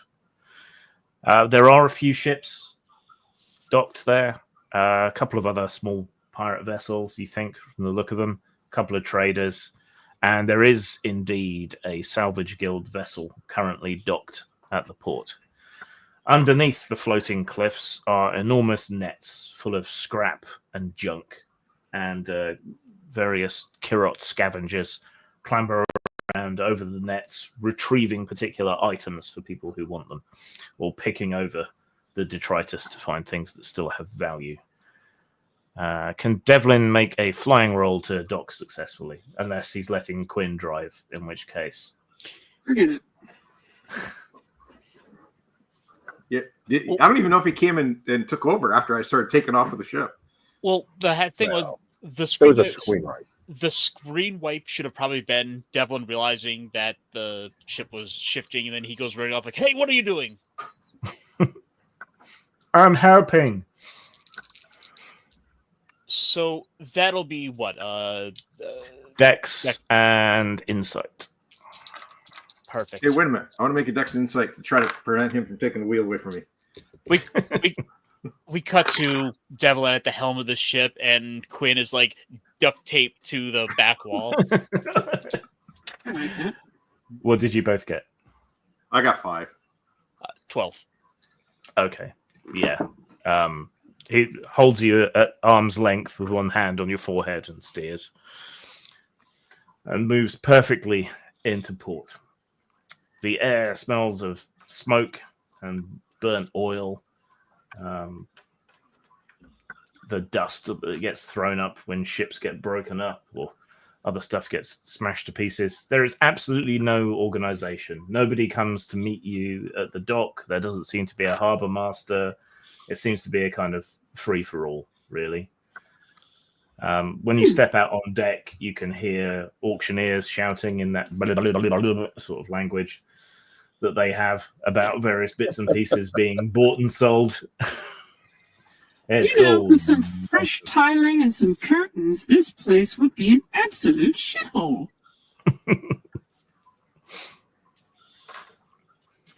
So, what do you want to do? Well, we should probably Well, shore up and go see if we can't find a benefactor.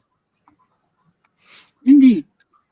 Okay. or Piet, perhaps someone should case out the joint and look. Yeah, for I'm wondering if we should split.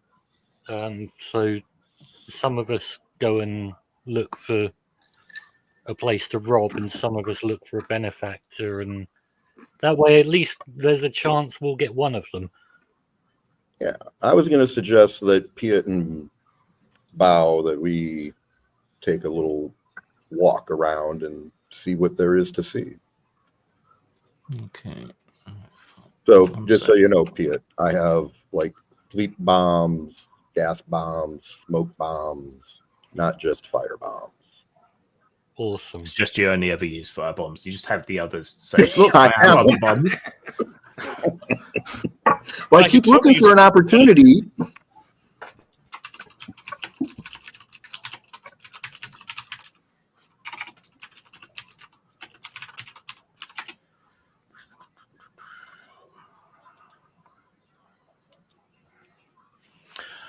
Okay, so you're splitting into two groups. One to try and find a sponsor, and the other to case out the salvage guild ship. Is that right? Evidently. Assuming everyone's Okay. happy with that. Grim, I don't know what those two are doing. Those two groups are doing, but I'm walking down the street with my fake pirate leg, clumping along, going, we be pirates! We gotta come here and skill haul you and put you up the mizzen mast! Aye! And that, as I wanders down the road, just by himself, he doesn't care. The crews find your enthusiasm endearing and laugh and watch you and offer you pirate lessons and like teach you how to swear, things like that. All right, team, find a sponsor. After asking around a lot, the only person who might be able to act as a sponsor would be one of the Cairo freelance salvagers who pick over the remnants and buy and sell the stuff here. They're the only people who live here even semi-permanently. So eventually you find yourselves in front of Kerr, a Kiro salvager. He's wrapped up tight in layered cloaks stitched from sky spider silk and drift kelp leather. He's missing one ear, and the other one is so heavily laden with golden earrings that it's kind of flopped down forward like a happy puppy. You're looking for a sponsor, I understand. Someone to pay for some project of yours?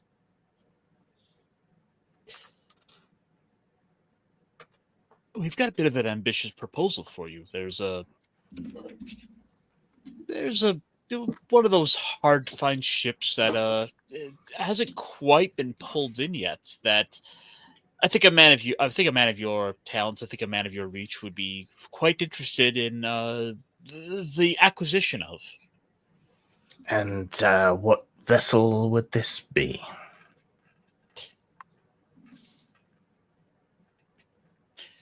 Sorry, I've been having to run out. I need the name of the ship. The Vesper's Wake. Yeah. The Vesper's Wake, you see. It's something you may have heard of. Yes, I've heard of it. Every drunk idiot thinks they've heard it or seen it or has some newfangled way to get to it. You're nothing new. You're cloud-choked fool. Why should I think that you'll be able to get to it? We've got a bit of a plan in place, but the only issue is we're a little bit short on funds, you see. Now, the way I see it, if nothing else, just a small bit of funds to enact our endeavors would go a long way. And the worst case scenario, you just lose a little bit. But should we make this work, you seek to gain so much more for it.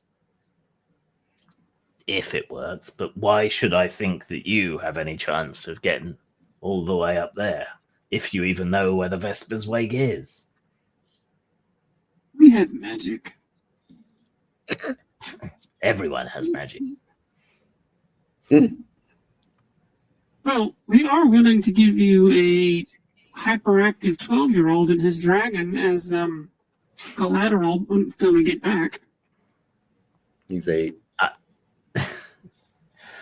The lad on the dock front? That would be the one. Don't know that I'd have use for such a thing. The dragon, maybe, but not him. But how do you propose to get all the way up there? We've been making some modifications to our ships to be able to handle such altitudes. Furthermore, we've been seeking to prepare with accommodations with certain magics to account for the lack of oxygen at such a height. Well, the Salvage Guild is able to go higher than anybody else, but Well, apparently these fools managed to destroy a Salvage Guild sorceress not too long ago, somehow. I see. That mad woman? That's the one. Yes, she came by here buying parts for her laboratory. There is a Savage Union ship in dock, but some of their breath masks may have found their way onto the black market here and there.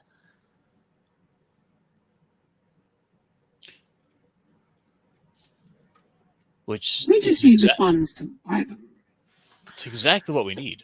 And surely such a small trifle item as gas mask should be no trouble at all for one in your position to have. In fact, I'm sure you no doubt have plenty already. If I supply you these masks and you make your way into the Vesper's Wake, assuming that you do, if you return to me 1,000 zenith and give me first dibs on any salvage that you manage to recover, I'd be willing to take the risk. I see this as agreeable terms. Good. Then we have an accord. Spits on his hand and holds it out to Devlin, assuming Devlin he's in charge because he's been negotiating. Devlin does likewise and spits and grabs his hand and firm handshake. All right. He gets one of his assistants to go and grab a big old air chest, I guess, rather than sea chest, and undoes the buckles and opens it up. And inside there's a pile of assorted different makes of air mask. They all look a bit old. The leather and rubber is a bit perished, but they look like they should work. That was going to go through it and try to find one that fits just right for him and it isn't too aged. Yeah, you can nick the best one. All right. Well, I expect to see you back should you have any success. And if you don't, well, maybe the spirits will bring word of your demise. I'm already dead. Dead. There's dead and there's deader. All right. Meanwhile, over at the Salvage Guild's ship, the B team is casing the joint. It is a small Salvage Guild scout ship. It looks more like a sort of steampunk submersible. It's very heavy, reinforced, visible sort of ribbed metal on the outside, lots of brass, lots of bolts. Relies primarily upon Erion stones for its flight rather than anything else. And it has steam jets and things. It's a small crew, maybe 5 people plus a captain. Most of them are on shore, but a couple of them remain distinctive in their leather and brass buttoned jumpsuits as they do maintenance on the exterior of the vessel. There are 2 sort of airlock entries, one a hatch in the top and one a hatch in the side. Those seem to be the only ways in or out, unless there's some other hidden way in or out. So I'll distract them. You jump in the airlock and take a look around. What?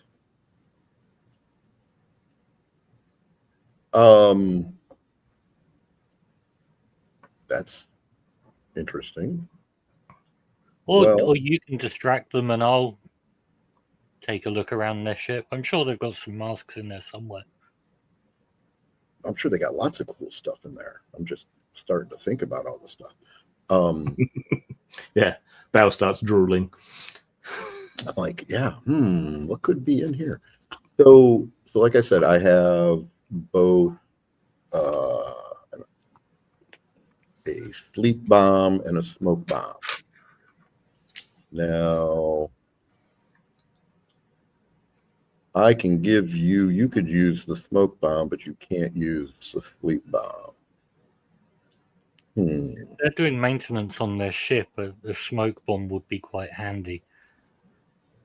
I could potentially make them think that something's gone wrong with their ship. All right, and there's also a sleep bomb that could send them to sleep. So all right, what is the weather conditions like? So here's the one issue with both of these. Is it windy? The weather conditions are overcast and drizzly. Oh, good. Then, yeah, that means a smoke bomb like that won't dissipate quickly. It'll linger where it is. Okay, so how does stealth work in this system? If you don't have a special skill or ability, then I'm going to say it's probably Dex plus Insight. At least that's what I would assume. Versus their Insight plus Insight. Mm-hmm. Okay. Well,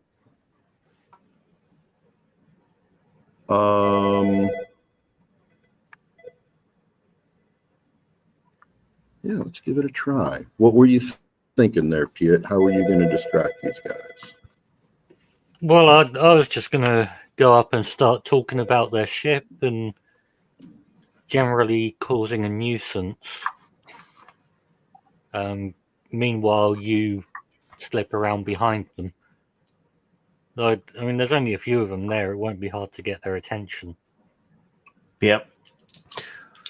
All right. So while Bao gets ready, okay.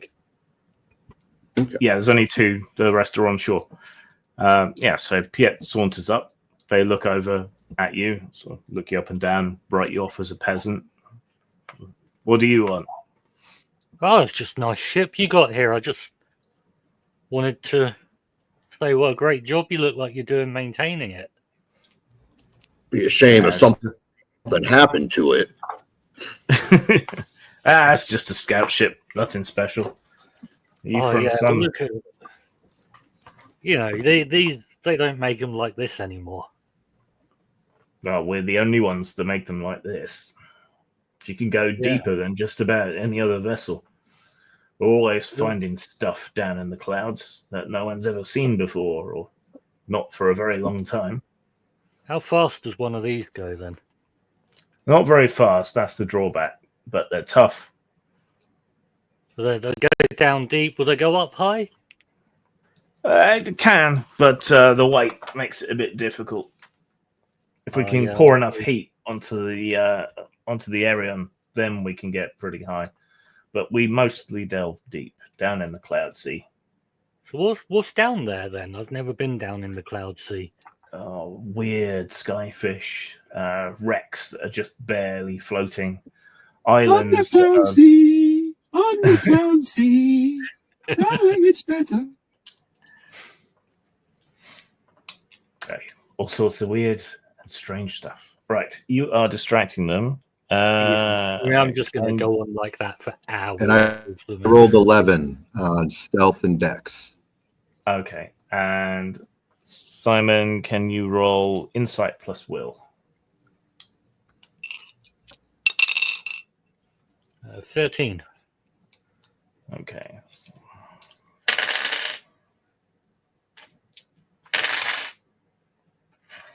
All right. You are incredibly boring at them, and it's thoroughly distracting. So Bao sneaks across in a Scooby-Doo-like fashion. Binka, binka, binka, binka. Bum, bum, bum, bum, bum, bum, bum. And hops in down through the airlock to the inside. Everything in here is very neatly ordered. Everything is folded correctly and stowed in the right place. And everything has a place. And every single inch of the interior of this place has been put to some use or other. There's nothing spare. Not a scrap, not an inch, nothing. It's all absolutely alphabetized in order with non-functional autism levels. So my immediate concern is that I have a childhood nemesis, and this reminds me of my childhood nemesis. But I'm going to quickly look for reagents, tools, implements. What do they call accessories? That's the word they're using. Yes. That would be appropriate for our little scam here. All right. So the main thing you're looking for is these masks. So can you make no, actually at this point no? I'm looking for the most interesting things, and if I come across masks along the way, that'll be awesome. Well, you don't know that the others managed to get those old masks. I know. This is just Bao being Bao. He's okay, absolutely distracted by Oh yeah, I 100% wasn't expecting you to nick the masks. See, we failed to consider what would happen if we were both successful. No, I did consider it and thought, oh, this is a win-win. So I just kept my mouth shut. Okay, can you make an insight? Out of character, I wasn't expecting you to nick the mask. In character, I'm 100% putting my faith in you as the captain. Can you make an insight roll, please? Yes, I may. It is a 12. Okay.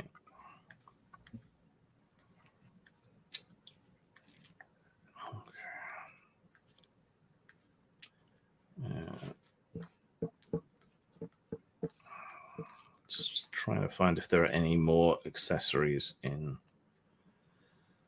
the techno fantasy book. Just make them up, just like we did in first edition. Yeah, 1A D&D, man, we just made magic items. There was no formula. You find a little blue thing that goes whoop on alternate Thursdays in between. Mm-hmm.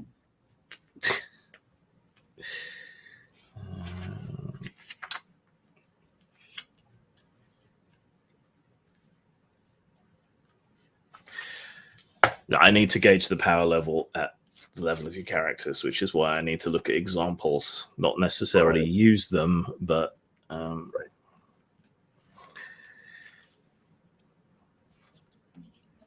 And on a whim, I actually would be like kind of eyeballing, looking for things that would help someone who punches people punch better, harder.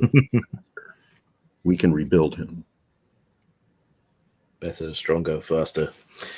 Like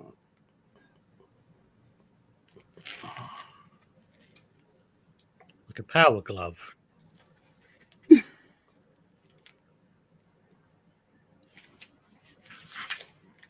Well, Piet, if you take a level and tinker, we can work together and build stuff.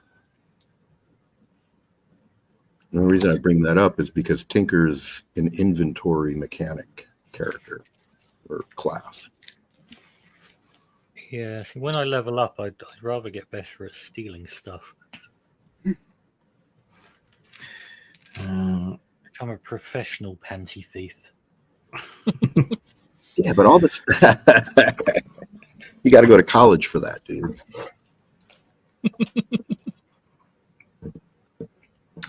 Okay, you find a box of breathing masks. 6 of them, luckily enough, and a pair of leather gloves that are shot through with wires and little copper plates. Awesome. I got what I came for. I'm not a greedy guy. I'm just a pirate. So I go, all right, well, I'm not going to press my luck. I'm going to get out of here. Okay. Yoinks and away. Well, I can just see you later if I get caught. So that was always my backup plan. All right, Team C. Yes. As you walk past Piet, you're going to hear a thrilling conversation about giant, weird-looking fish. So you're an energy vampire, right? Yeah, pretty much. So what does Quinn get up to? Quinn's going down the market street, like the main street, right? Doing his pirate thing. And he starts nicking stuff because he's supposed to be a pirate stealing things. He starts nicking stuff from the stalls. Uh-oh. And not particularly trying to hide or anything. Just sticking it in his pocket and going to the next one. All right, Okay. get the booty. Put it in his pocket. Just keep going. Can you make? And Drakon follows me, menacing anyone who tries grabbing me. Okay. Can you make a Dex plus Insight roll? Because presumably you're trying to be sneaky-ish. 8. Okay. You managed to pocket about 20 zeniths worth of shinies without being noticed.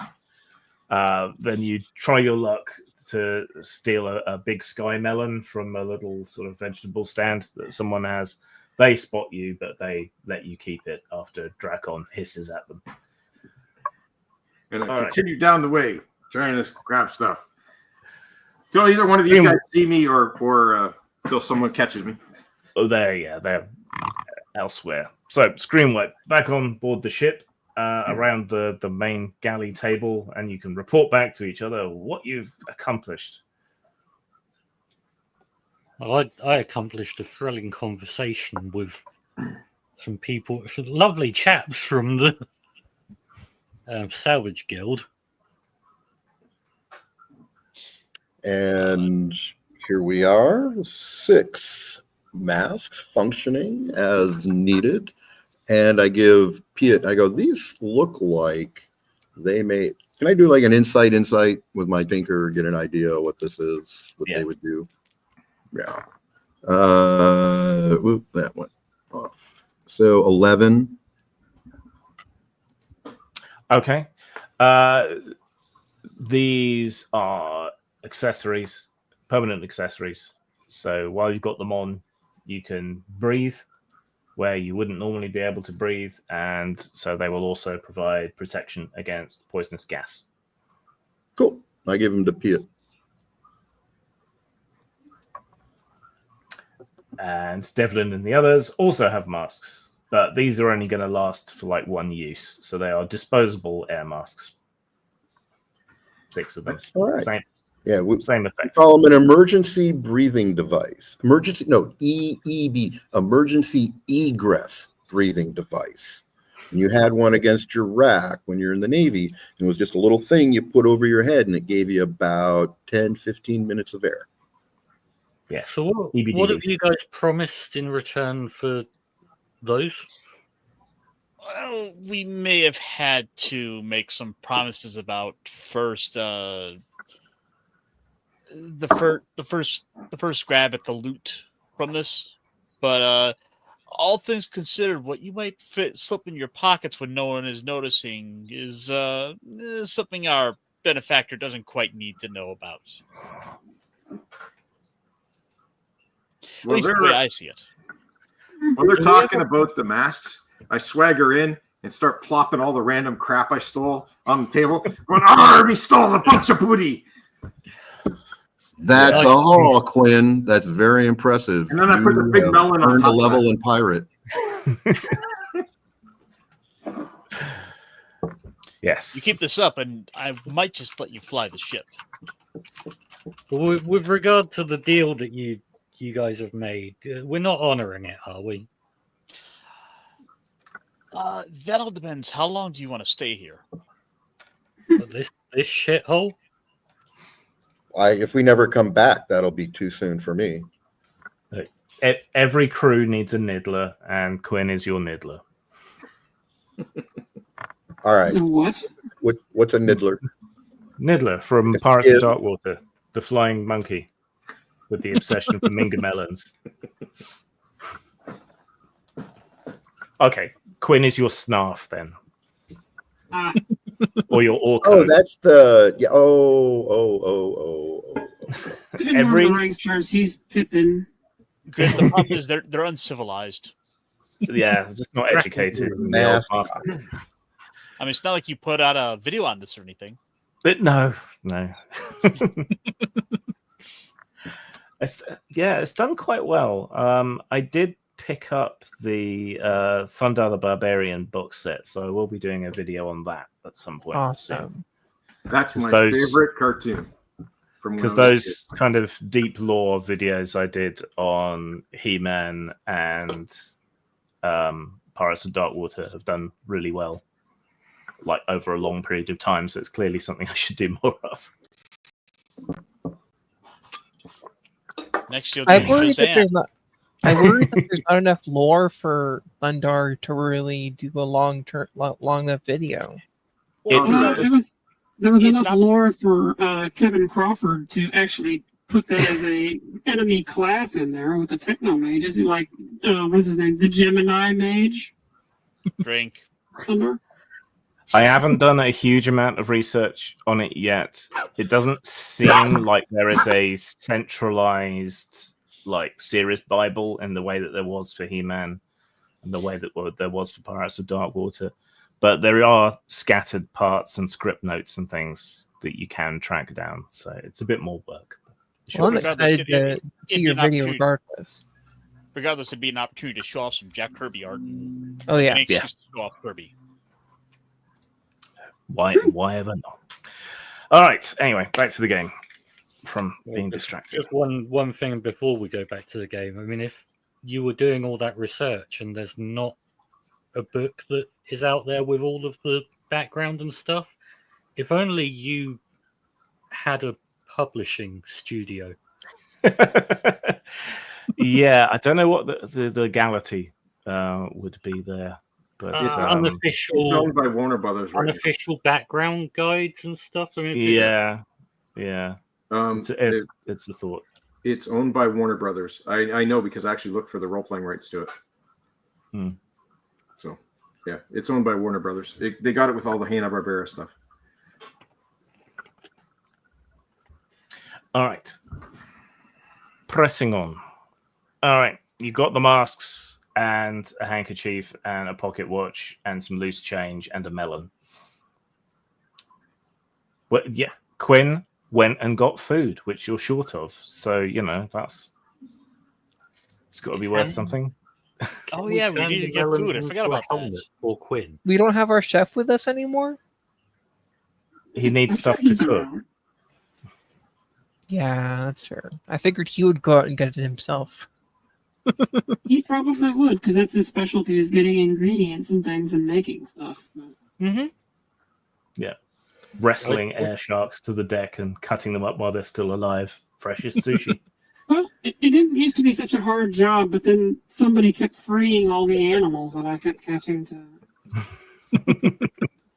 So, yeah, as a result, you guys had to adopt an extremely noodle-friendly and vegetarian diet, all thanks to Quinn.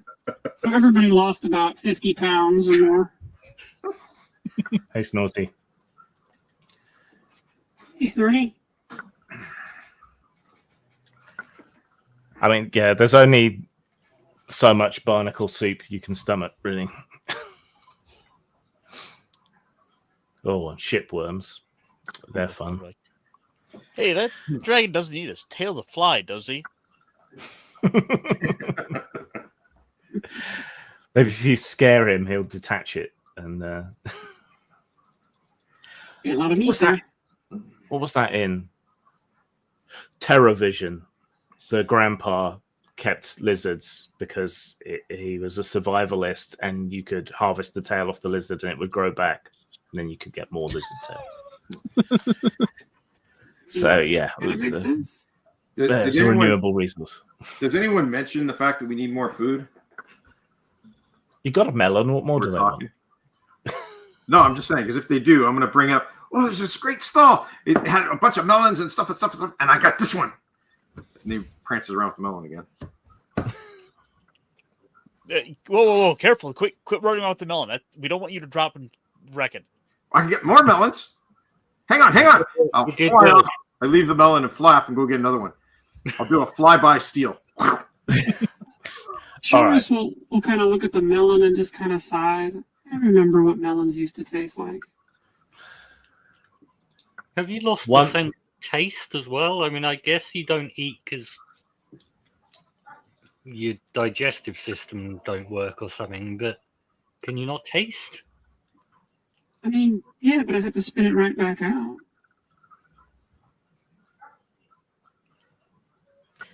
All right. Seems a waste of food. Stealing one melon, that's cute. And, a dragon hiss, won't piss you off too much. Stealing 2 melons, and the shopkeeper gathers a few of his friends and starts marching down the way towards the ship. So, I mean, you could take them easy. They're just shopkeepers and annoyed, market people. But leaving seems to be the better idea. Or we could take them and take all their food with us, like real pirates. That seems like a good idea. I like that. Kill them all. Let's see. Travel rules. Is anyone likely to defend them if we did kill them all? We'll take them out too. The other pirate crews on that might decide to get involved. Start encroaching on their turf. Yeah. Okay. Can Devlin make piloting rolls to get you to the right area for the Vesper's Wake? Let's see. Do I rolled a 12? Let me check, see if I add anything. No. Yep, nope, just 12. Okay. Reduce dice for travel rolls 1 size. Okay. Right. And can you make another roll, please?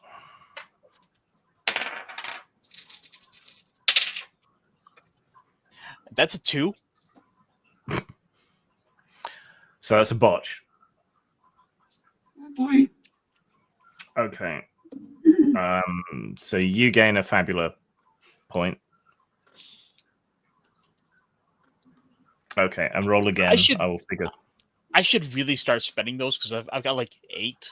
I have 13. Yes, and you don't spend any. You run away from fights and don't contribute. There you go. That's why I got 13 of them. 14. I could spend a Fabula point and reroll that 4. 14's fine. Right.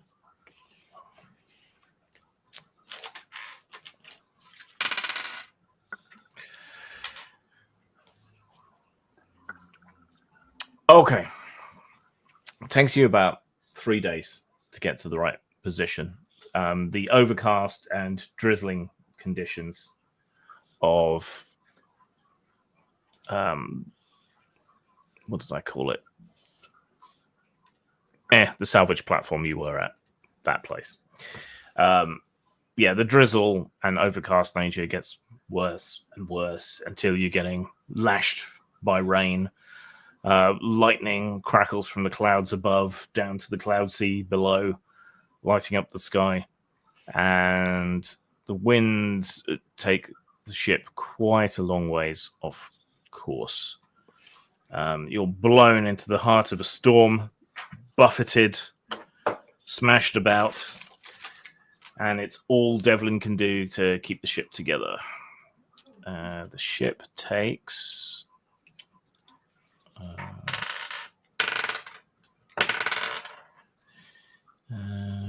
15 points of damage.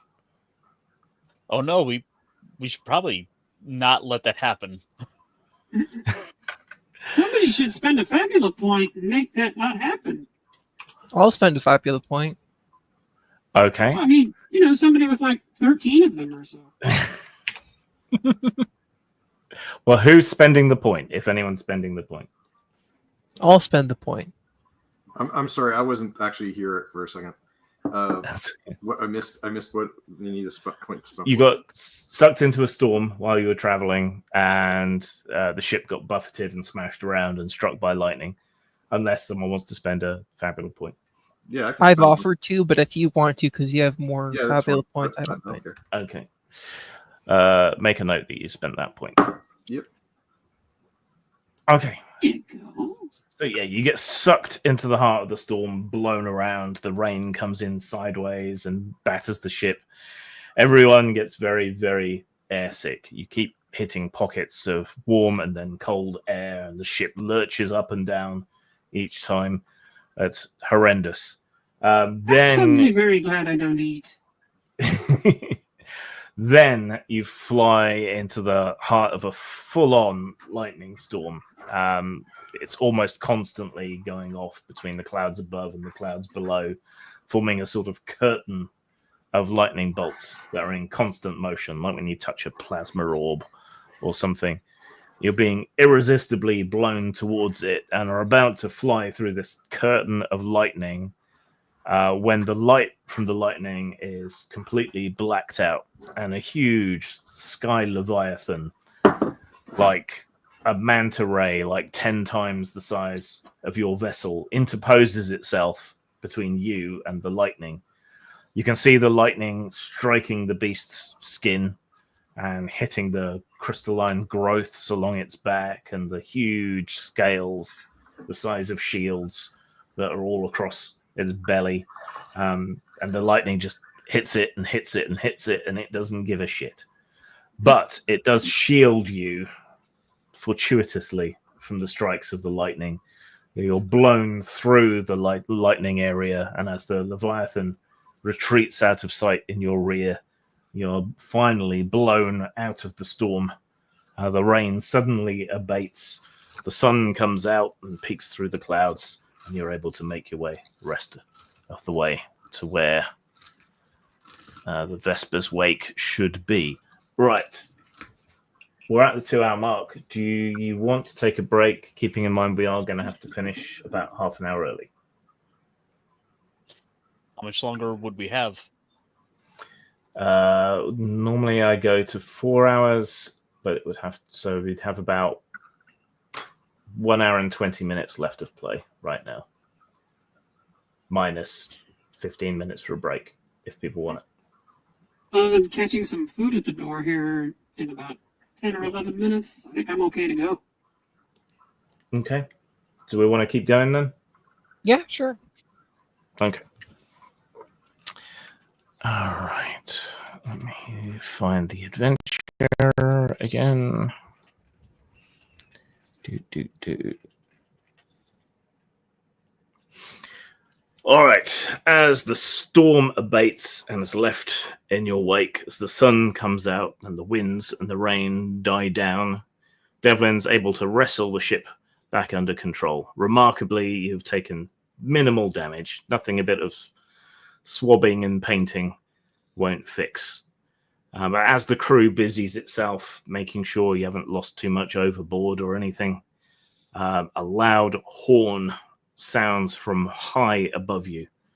And through the telescope, you're all able to observe what is the abandoned wreck of the Vesper's Wake, way up high above you in the drifting thin clouds of that upper layer.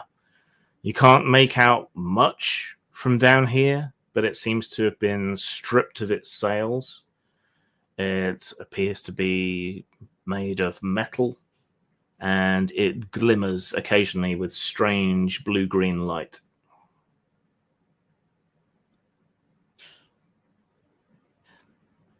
So Devlin's going to grab the little intercom for the ship, some series of pneumatic tubes that he can pass his voice through, and is going to pass on words to the rest of the crew that we seem to be here. So get the mask ready, and let's get this on the road. Yeah. I have a question though. Who saved us from that storm? Did we recognize that vessel? It wasn't a vessel. It was a living, gigantic sky whale or sky manta, or a leviathan. A critter. Oh. A big critter.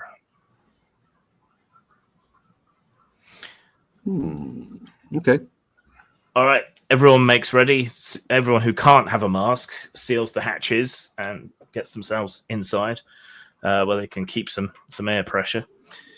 And you sail along underneath it. Someone's going to need to activate the Arion booster. Well, it's probably going to be me, the Tinker. Okay. Can you make an insight roll, please? Can I use my Tinker toolkit to make it +1? You can indeed. Yep. Oh, wow. That's awesome. 16. Okay. You take it out, figure out how to kind of attach it to the engines, and then crank the various dials into position, and then go boop, and it glows bright blue. A bright blue glow, like a bad 80s on film sci-fi effect. Yeah, in camera stuff. Suffuses around over the ship, and it starts to rise rapidly up higher into the air. Can Devlin make a Dex and Insight roll to pilot the vessel in these unusual circumstances? I rolled a 10. That's pretty good. That's pretty All right. good. Yeah. You open the sails and twist them down to use them more like wings to help you control the speed and direction of your ascent. And the Vesper's Wake draws faster and faster and faster into view until you can make out more details about it. It's a 4-deck sky frigate. It's sustained a lot of damage from some kind of battle way in the past. There's rust and oxidation and black scorch marks all over its surface. It has portholes, but they're like washing machine windows inverted, so you can kind of stick your head out and look around slightly. There are busted remnants of guns and other equipment on the deck. The sails are long gone, but metal extendable masts project out of it. It kind of looks like a busted umbrella in a lot of ways. Mm-hmm. But you rapidly come up on level with it, and and fire the grappling hooks across, latch onto the vessel, and bring your ship in alongside. As the Aerion booster burns out and ceases to function, weight returns to your ship and it kind of bends down at a 45-degree angle and everything slides over to the left-hand side of the ship. But you are latched on to the Vesper's wake and it stubbornly remains in the sky. All right. Well, where's the boarding party? Let's take a look. Okay, so everyone grabs their masks. That will take up your accessory slot.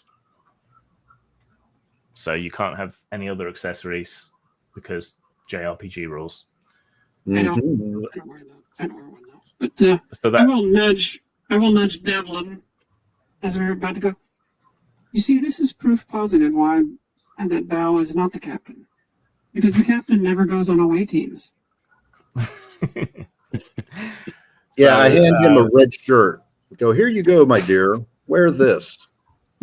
Was the power glove that Bao found an accessory or a weapon? It's an accessory. Damn it.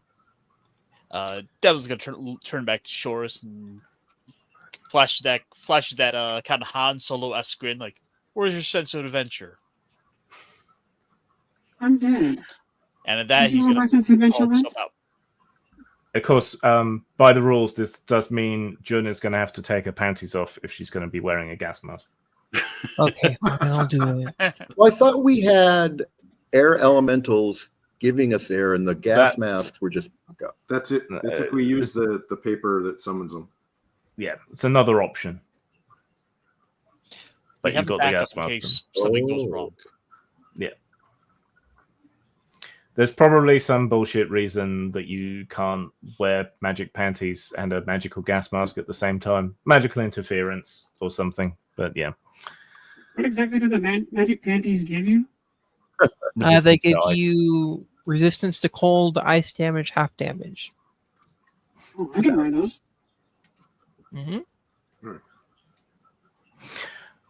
All right, so the boarding party puts their masks on and shuffles out onto deck.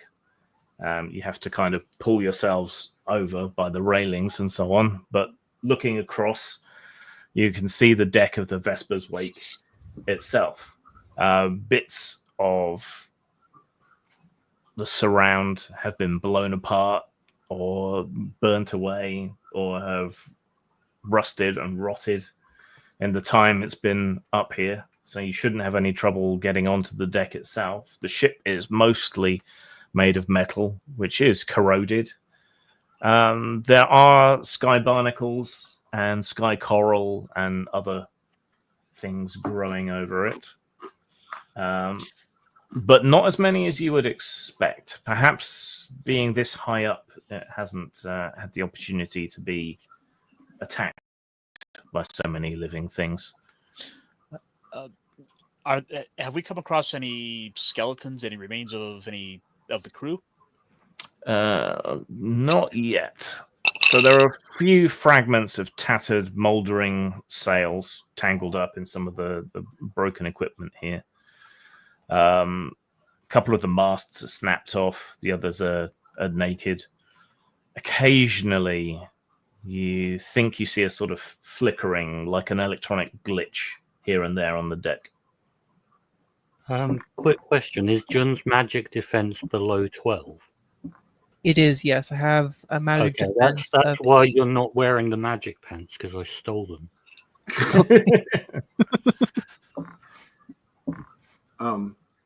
So everyone's crossing across on the gangplank or whatever it is? Yeah, just kind of clambering over, really. Yep. So I fly above them with my pirate hat and everything. Come on, crew! Let's go! We gotta board the vessel! And he's swinging his little wooden sword around. He's not wearing a mask, so,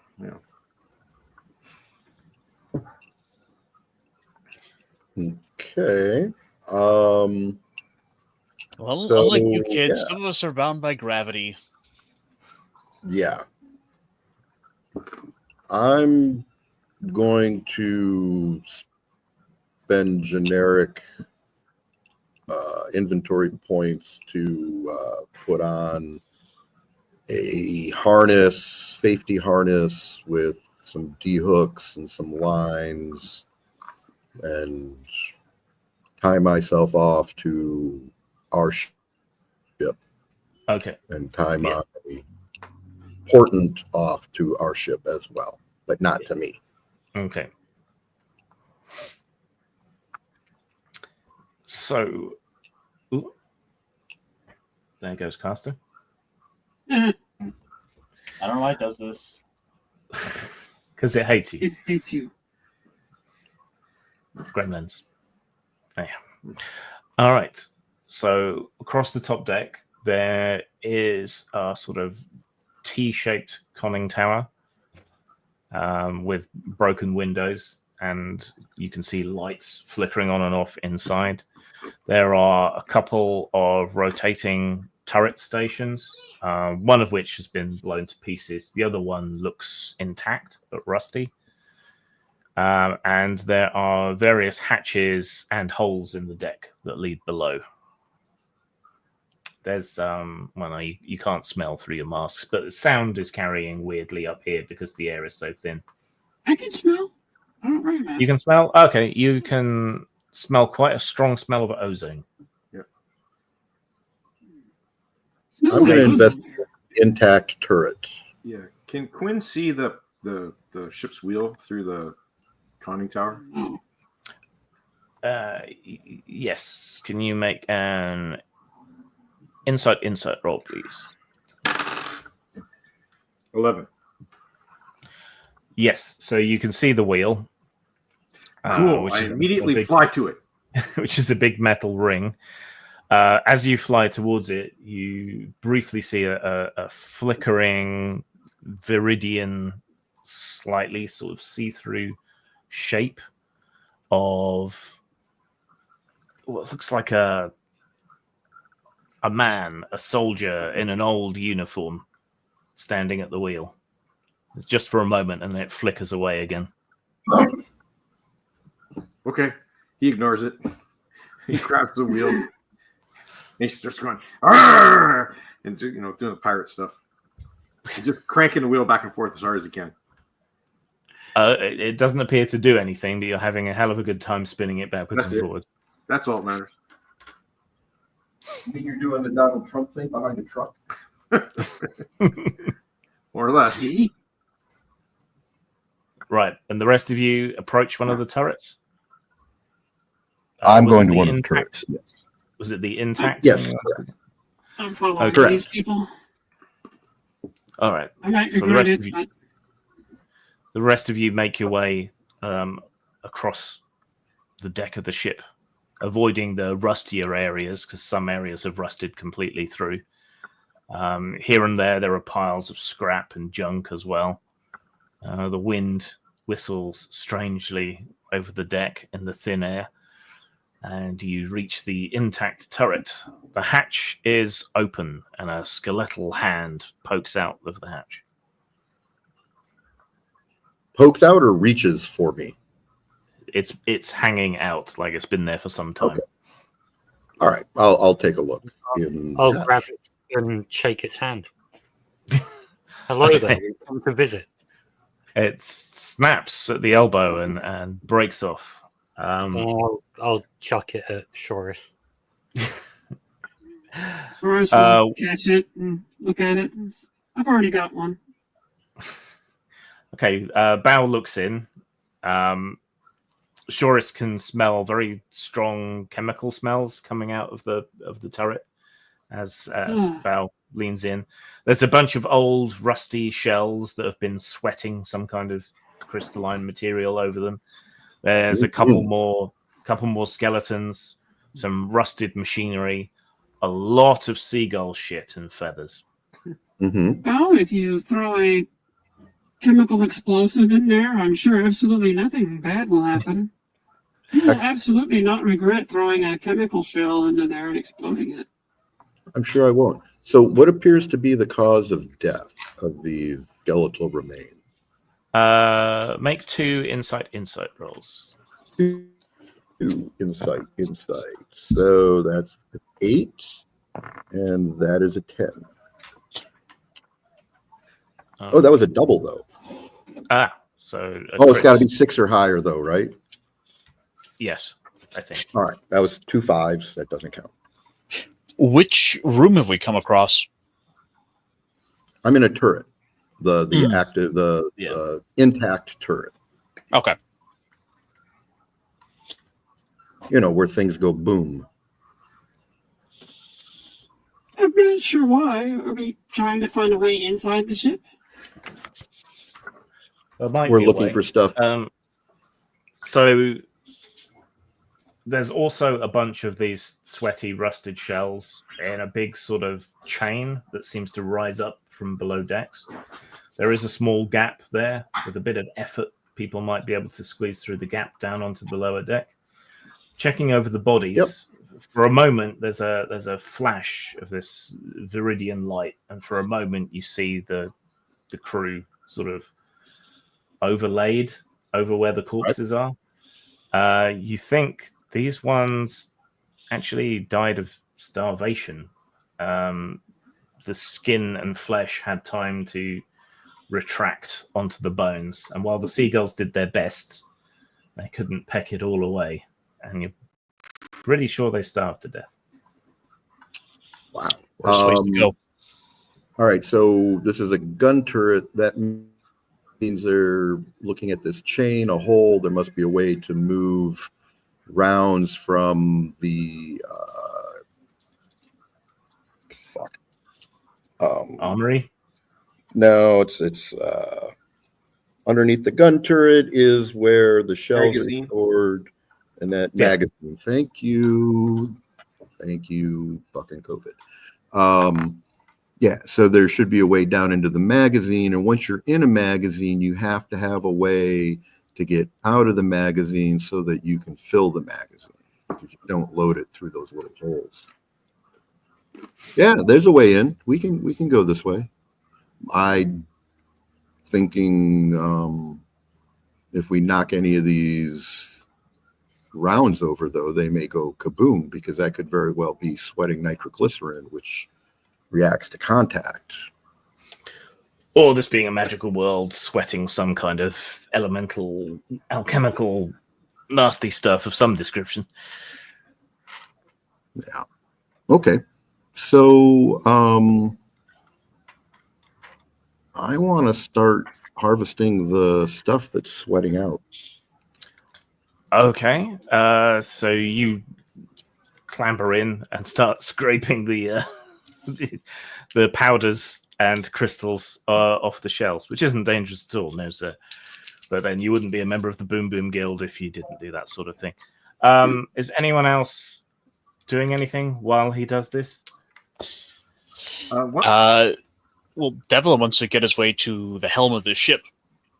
Okay, so you can head towards where I'm more Quinn is. interested in Devlin? the ship than the content. I will follow Devlin. Does Devlin wave up to me while I'm up at the ship playing with the wheel?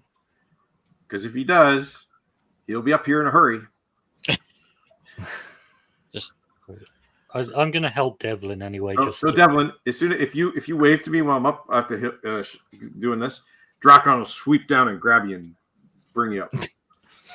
Okay, so you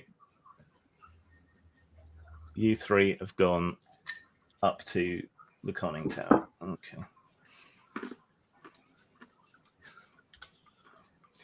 Well, ranged evaluation in all RPGs is to throw a stone at it and see what happens. So poke it with a stick. Yes. That's what the 10-foot pole is for. Can you make a dex plus? Yeah.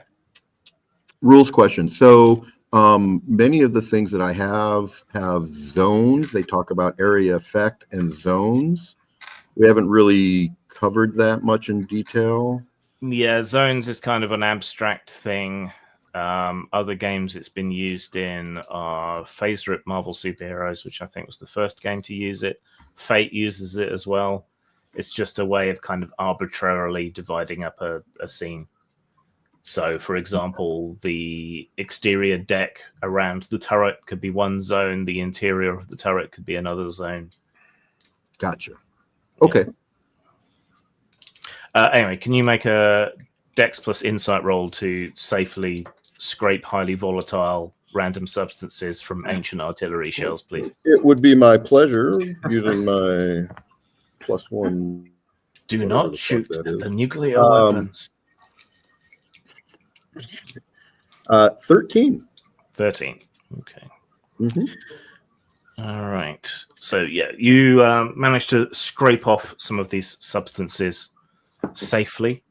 As you do so, and the others who haven't gone to the conning tower are stood around you, there is a bright viridian flash from one of the corpses. You see the person's body sort of see-through and glitching and color shifting as you look at it, and they gradually pick themselves up. But though their body seems to be made of light and is see-through and projected, where it touches the wall as they haul themselves up, dust flakes away from where they touch.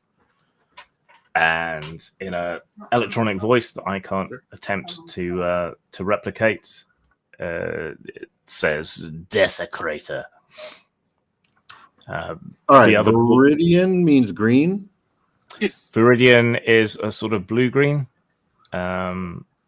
It's interestingly enough, it's how the Martian walkers' gases were described in the original War of the Worlds. Interesting. So there you go. Yeah, it's a kind of sickly blue-green. Yeah, I don't know how. I'm male. I don't know how to describe colors. It's color. Yeah. I understand. Is I'll it anything look like it the up new? later. Is it anything like that new color they said that was said that got discovered this week? I don't know about that. It's teal, by the way. Oh, Oh yeah, that one. It looks like teal. It looks like teal. look, we're dudes. We have less rods and cones. We can't differentiate between colors as easy. Speak for It's a yourself. thing. It's a real thing. Speak for yourself. Okay, so this is the second time I've seen a greeny blue flash, and now something that seems to be constructed of light. Yes. And the other main difference this time is I need you to roll initiative, everyone. Oh, because I was going to stick it with one of my construct things to see what happens. Right. Well, choose a leader for this combat. Oh, that's who's the D12 person? That was Devlin. Well, D10 and D10, but yes. Whatever it was, yeah. Okay, and everyone else roll their initiative. The difficulty is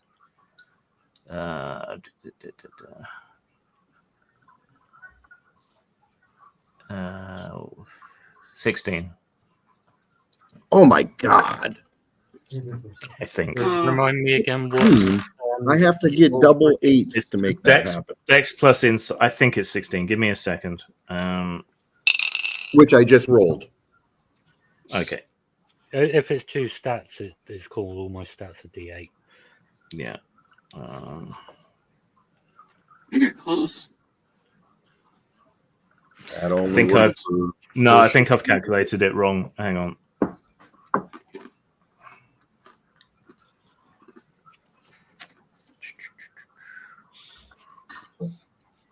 Let's just say 14. No, let me get it right. No, initiative, base dexterity dice size plus base insight dice size. Divide by 2. Okay, so it's actually 8. There you go. Okay. Well, then, Still got 15. I rolled a 12. Okay. so did I. 22. All right. So players first, definitely. 22? Yep. It's a good stat for me, and I got the Explorer's Belt +4.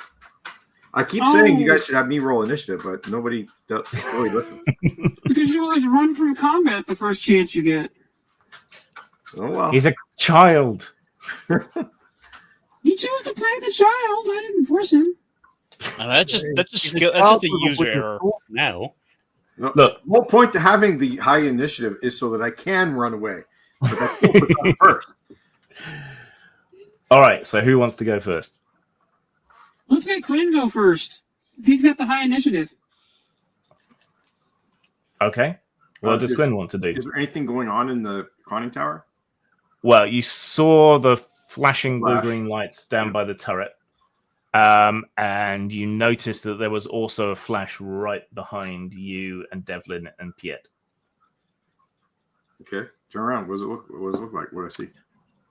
You see a flickering spectral man in the same old uniform, but he has what looks like a big advanced blunderbuss, essentially, and is leveling it towards you from his hip. But he's slightly... Spectral man does whatever a spectral can. I'm not assuming he's a bad guy, so... Hi, are you the captain? Can I be the captain now? Look, I can turn the wheel. Desecrators is all he says. Are you or Dracon doing anything else? Nope, that was it. Okay. Right, there you go.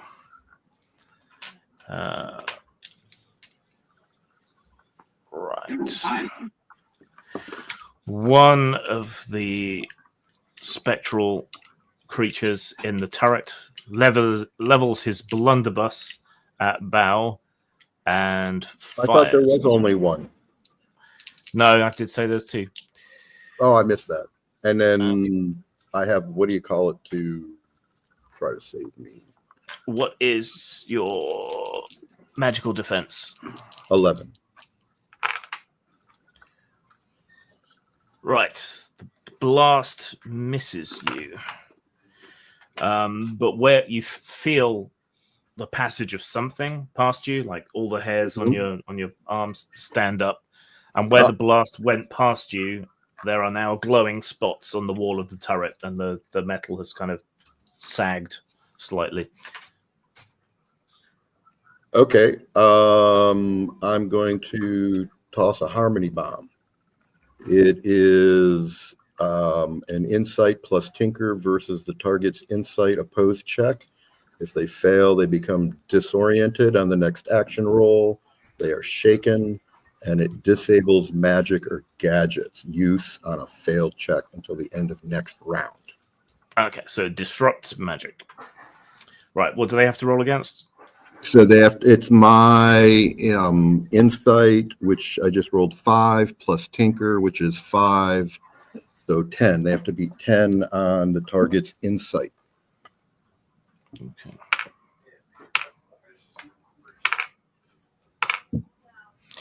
Okay. Yes. I'm gonna invoke my children of the grave. Yes. I can always communicate verbally with undead creatures. Once per scene, I may ask an undead a single question, and they are compelled to answer truthfully. Okay. I don't know if this is going to take up my turn, but probably. What is happening? No, that's not what I'm going to ask. Oh, isn't that what that girl said when she came home from Poltergeist? Okay, so the one that hasn't acted is stunned and can't act this turn. So you toss the harmony bomb in front of you, basically. So it has an area effect of one. This is why I asked earlier. It's a one-zone burst.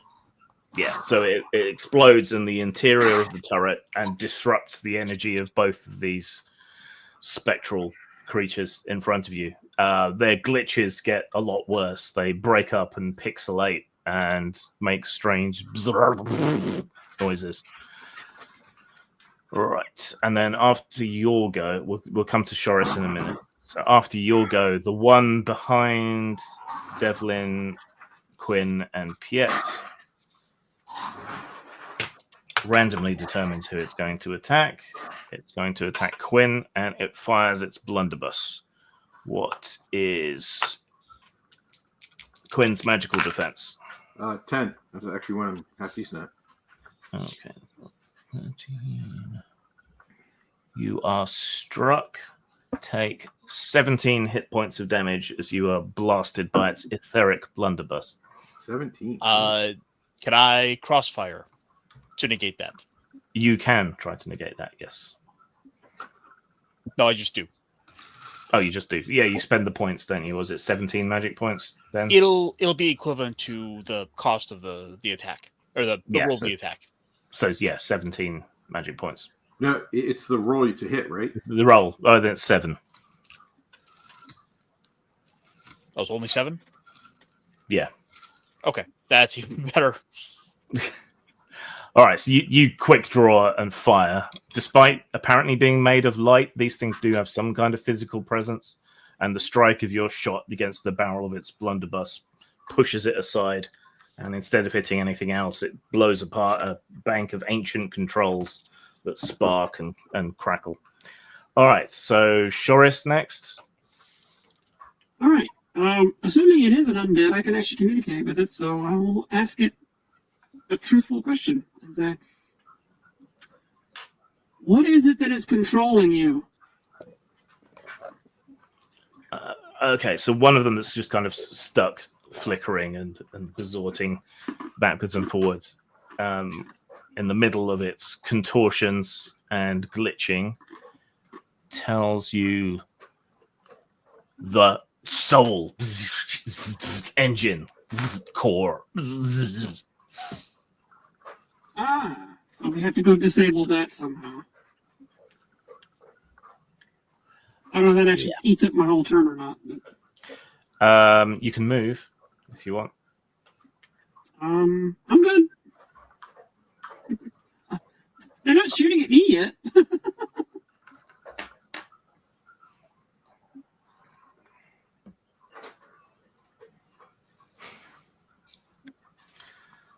I don't go up another level till December.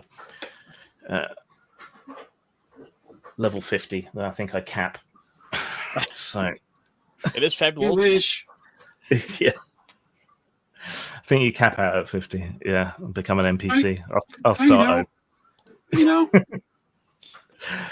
All right, so there you go. The other cannoneer is stunned. However, out on deck, one of the piles of junk unfurls and stands up. There are skeletal remains interwoven and interfused with bits of broken machinery, like a sort of Tetsuo Iron Man / zombie thing. I've never heard that word said that way. Skeletal? Yeah, it's necromorphs. kind of. Yeah, I seem to swap back and forth between saying skeletal and skeletal, but I think skeletal is British pronunciation. But I'm not Well, I can 100%. say a lot of them. I always say skeletal. I say skeletal. Right, and it lumbers towards Shoris and Jun. Jun is AFK, so it goes for Shoris and comes barreling in behind you. So, what is your physical defense? Aw. Why is it all the magical shit isn't attacking me? 7. 7. That's a hit. That is 10 points of damage. Wow, that's a lot. It's not. Are you going to kill Teacher twice in session? He's Not on damn purpose. sure gonna try it. If it happens, it happens. All right. So this shambling mass of junk and flesh comes charging up behind Shoris, picking out the necromancer, clearly, and smashes one of its junk-covered fists into Shoris's back. Bruises you down to the bone, and a couple of rusty bolts probably pierce skin, but you don't bleed, so who cares? All right, player who hasn't gone yet. Anyone? Jun. Yeah, Jun's AFK. Oh, I see. I'm back. I'm back. Oh, you're back. Devlin All right. Well, fourth who year. wants to go next? Devlin, Piet, Jun, Quinn. No, Quinn went. I guess I will go, and so I was away for a while. So what's happening? So there are kind of glitchy holographic ghosts, and there are mechanical sort of zombie creatures as well, shuffling around the deck. One of the holographic ghosts is behind you and Devlin and Quinn, and just fired a blunderbuss, missed, and hit the wall. The others are in the turret down on the deck, which is quite a long way from you now, but also on the deck, a shambling mechanical zombie has picked itself up and is attacking Shoris. Okay, so I am going to go to the one closest to me and just attack normally with my bronze sword. Okay. That's Dex plus Might plus 1. Dex is... Yeah, there's no set initiative order. You roll for your side against a set difficulty, using the initiative score of a leader with a bonus for everyone else who succeeds. But then you can choose the order that you go in, and it swaps back and forth with the baddies until one side or the other runs out, and then everyone else gets their go. Unfortunately, I rolled a 5. For your attack. Yes. Do you have any Fabula points you could spend? I do. I have 7. So I will spend a Fabula point to reroll. All right. And remember to keep track of the ones you've spent, because that goes towards XP as well. Okay. All right. Reroll. 8 plus 1d10 plus 1. That's an 11. And that is 14 damage. Okay. That is a hit then.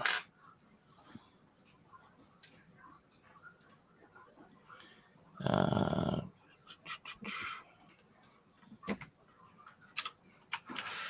right.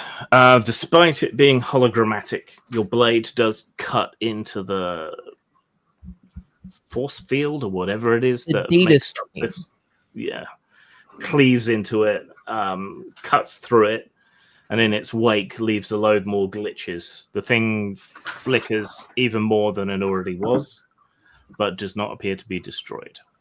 Okay. All right. Down on the deck, another shambling mechanical zombie drags itself to its feet. And its choices are only really Shoris or Bao, and Bao is in the turret, so it comes hurtling in behind Shoris as well, I'm afraid. What was your physical defense again? Still 7. Okay, you are struck just barely. Take 9 points of damage. So you get boxed in from two sides by these mechanical zombies. Rather than groaning, they make a weird noise like a speaker, a bass speaker glitching out, and you can actually see what's left of their throats vibrating with the sound. Electricity crawls over their skin as they reach for you and tear at you, trying to hurt you. Who hasn't gone? Anyone? Piet and Devlin. Yeah. Devil's gonna be very straightforward. He's just gonna take a shot over Quinn's shoulder to shoot at the ghost that tried to shoot before. Yep. Go for it. 6 and 7 be 13, 14, 15. 15. Okay, that's a hit. Damage. 7 plus 8. So for 15. 15. Okay. All right. You bring up your gun and fire at the one that was already hit. Right, it is now glitching wildly, and little arcs of electricity are crackling off it to exposed metal on the bulkheads. and you can see the scan lines rising up through it. So I suppose as that- part of like a last maneuver there, maybe Devlin grab Quinn and try to pull him back to get him away from it. Yeah. And Piet, punch it. I'm assuming that I can't steal a blunderbuss from it. Yeah, you can't really steal a holographic blunderbuss from it. Could I spend a Fabula point to use that skill to point the blunderbuss while it's still in its hands at one of the ones attacking the attacking Shoris? Just give me a sec. Just to, because I have no ranged weapons, and Shoris needs someone shooting at those. Yeah.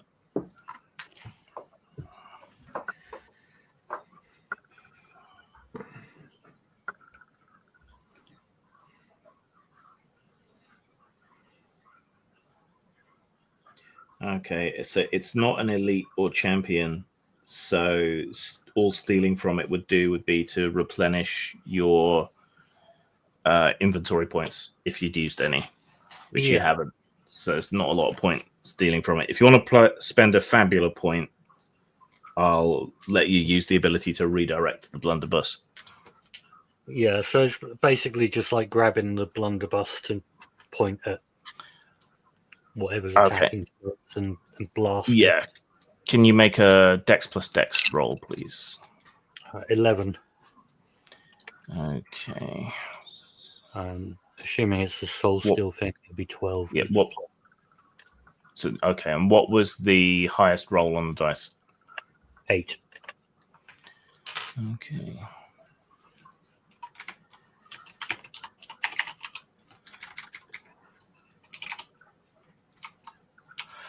Okay. As Shoris is locked in combat with these things, there's a bright flash of light from up on the conning tower, and one of the mechanical zombies is struck by a cluster of beads of plasma or something that burn into the side of it and smash off a whole bunch of the junk that's wired into it, exposing rotting leathery flesh. Piet hasn't. No, that was Piet. Devlin's gone. So everyone's gone. All right. Back to the top. New turn. Who wants to go first? I want to go first because I'm inside the turret with two of these things, right? They are currently which are now no longer frozen. Right. So what I'm going to try to do is I want to use an echo round, which is a psychic resonance ammo. It causes a disoriented target suffers disadvantage on the next action, but I want to spend Fabula points, may invoke memory echo at GM discretion, an emotion, and a flashback. And I want to spend enough that I can make this emotional experience so intense that it destroys the mind of this undead spirit. Okay. Right. Is that just like, hey, remember how you used to be alive? Roll the mind break. No, remember how horrible things are for you that you would no longer want to be part of existence. Go away. Do you have a mechanic for that? Yep, I just hit it, and not regular just hit it. It's a bullet. 10, but 2 5s, but it's got to be 2 6s, right? Hang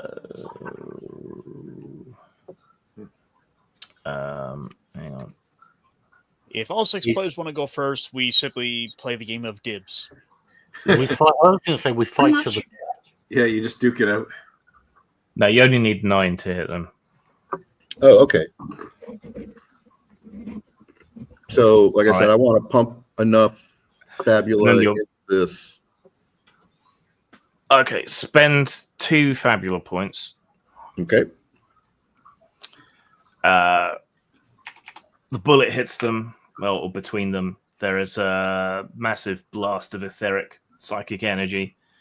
Their systems seem to get overwhelmed by it, all you see is them clasping their hands to their heads and screaming, which gradually goes up and up and up and up and up until you can no longer hear it. And then with a fizzle, they both crackle out of existence. Awesome. I'm going to use my movement to come out of the turret and survey the battlefield. Okay, so you turn towards the entrance and you see Shoris backed up against the entrance by a couple of mechanical zombies, which are wailing on her. Awesome. Which is not a good position for a magic user. All right, there goes the one remaining spectral cannoneer. Brings his gun back down and fires at Piet.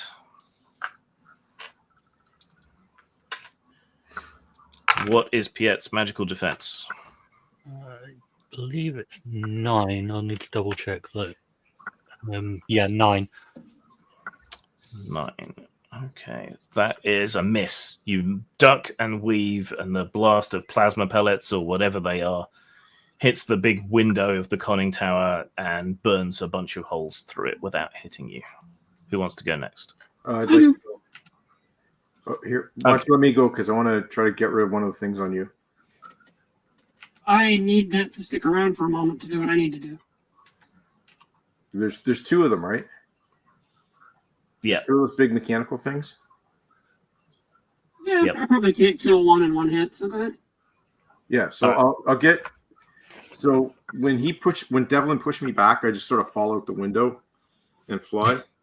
Yeah. And seeing that she's getting ganged up on by 2 of those giant things, I have Drakon take one, sort of get his claws into it, and go off the edge of the ship. Okay. So grapple. Make a might roll for Drakon. I totally meant to throw him out the window like that because I knew he would fly.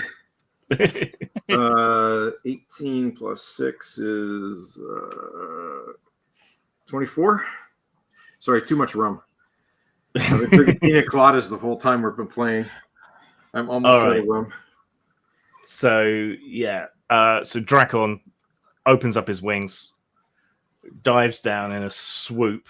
Shoris is kind of holding them off when one of them suddenly disappears as it's carried over the side of the vessel. We'll have to drop it next turn, but he has grappled it and dragged it over there.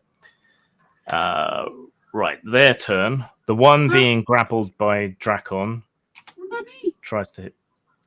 It's them first, then it swaps back to you. Then it'll be yours. What is Drakon's defense? Defense is 8. Okay. So he takes 12 hit points of damage. Okie dokie.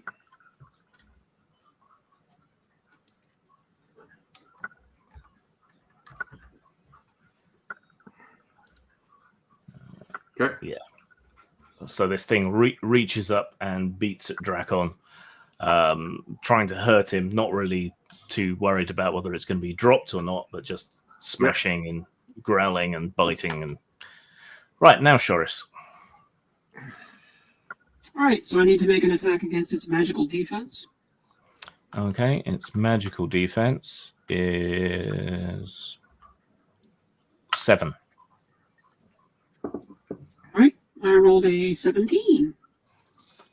Okay, what are you actually doing? Right. I am using my entropic magic and casting Drain Vigor on it. Target Okay. suffers high roll plus 15 dark damage, and then I recover an amount of hit points equal to half the hit point loss that the enemy suffered. Okay, so how much damage did you do? And let's see. 24. So 24. I would get 12. Yeah. Okay.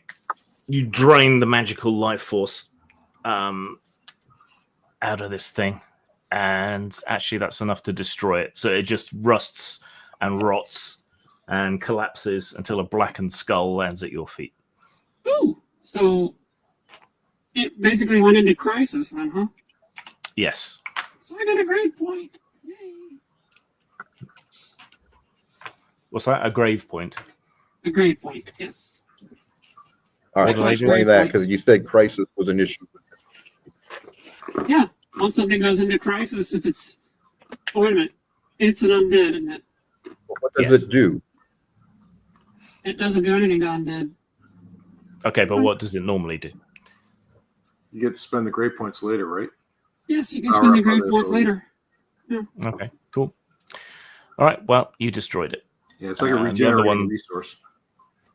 And the Gotcha. other one's about to be dropped off. So the only thing that hasn't gone,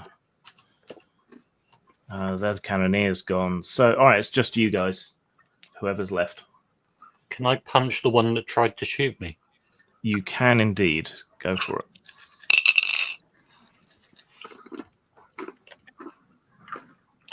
Uh, 10 plus something against its magic defense, which is presumably less. Yeah, usually. Fist. Oh no, it's just Dex plus Might, so 10. Okay. Then you get +1 with your Dark Fists. No, you gave me a +1 kebab bonus one time because I was smashing or something. True. So what did you roll? 10. All right, so it's 10. That's a hit. Take the highest roll, add the damage bonus for the fists, So that'll be 13 damage. which is enough to finish it. You punch it into oblivion. There's a flash of dark energy as you punch it, and your fist wraps suck whatever passes for a soul for these electronic specters deep into its core. Combat is over. Woo! That was So invigorating. what about the one I was dealing with? That was the one that he just punched. Oh, fair enough. Yeah. He was up there with me. Okay, so actually, that's the 3-hour mark. I need a bit longer to recharge my headphones, which are complaining, and to rest my voice and grab another drink. And you just finished a fight. So let's wrap there for this week. And then next week, you can continue to explore the wreck And of loot. the Vesper's Wake and loot anything and everything you can find. Awesome. Sound All right. good? Great time. Thanks. That was good. Sorry, what? Said that was a great time. Thanks. No, T-shirt was saying something. Oh, that sounds good. Okay, sounds good. Your distorted voice can make things difficult. All right. You said it? A little bit. Yeah, I did. That made no human sense whatsoever. Whatever you just uttered. All right. I am off to be on Inappropriate Characters on Rumble in about 3/4 of an hour. I will see some of you there. Otherwise, we'll see you next week for more Fabula Ultima. So take care, everyone. Yay. Yeah. Bye. Bye-bye. Later. Bye.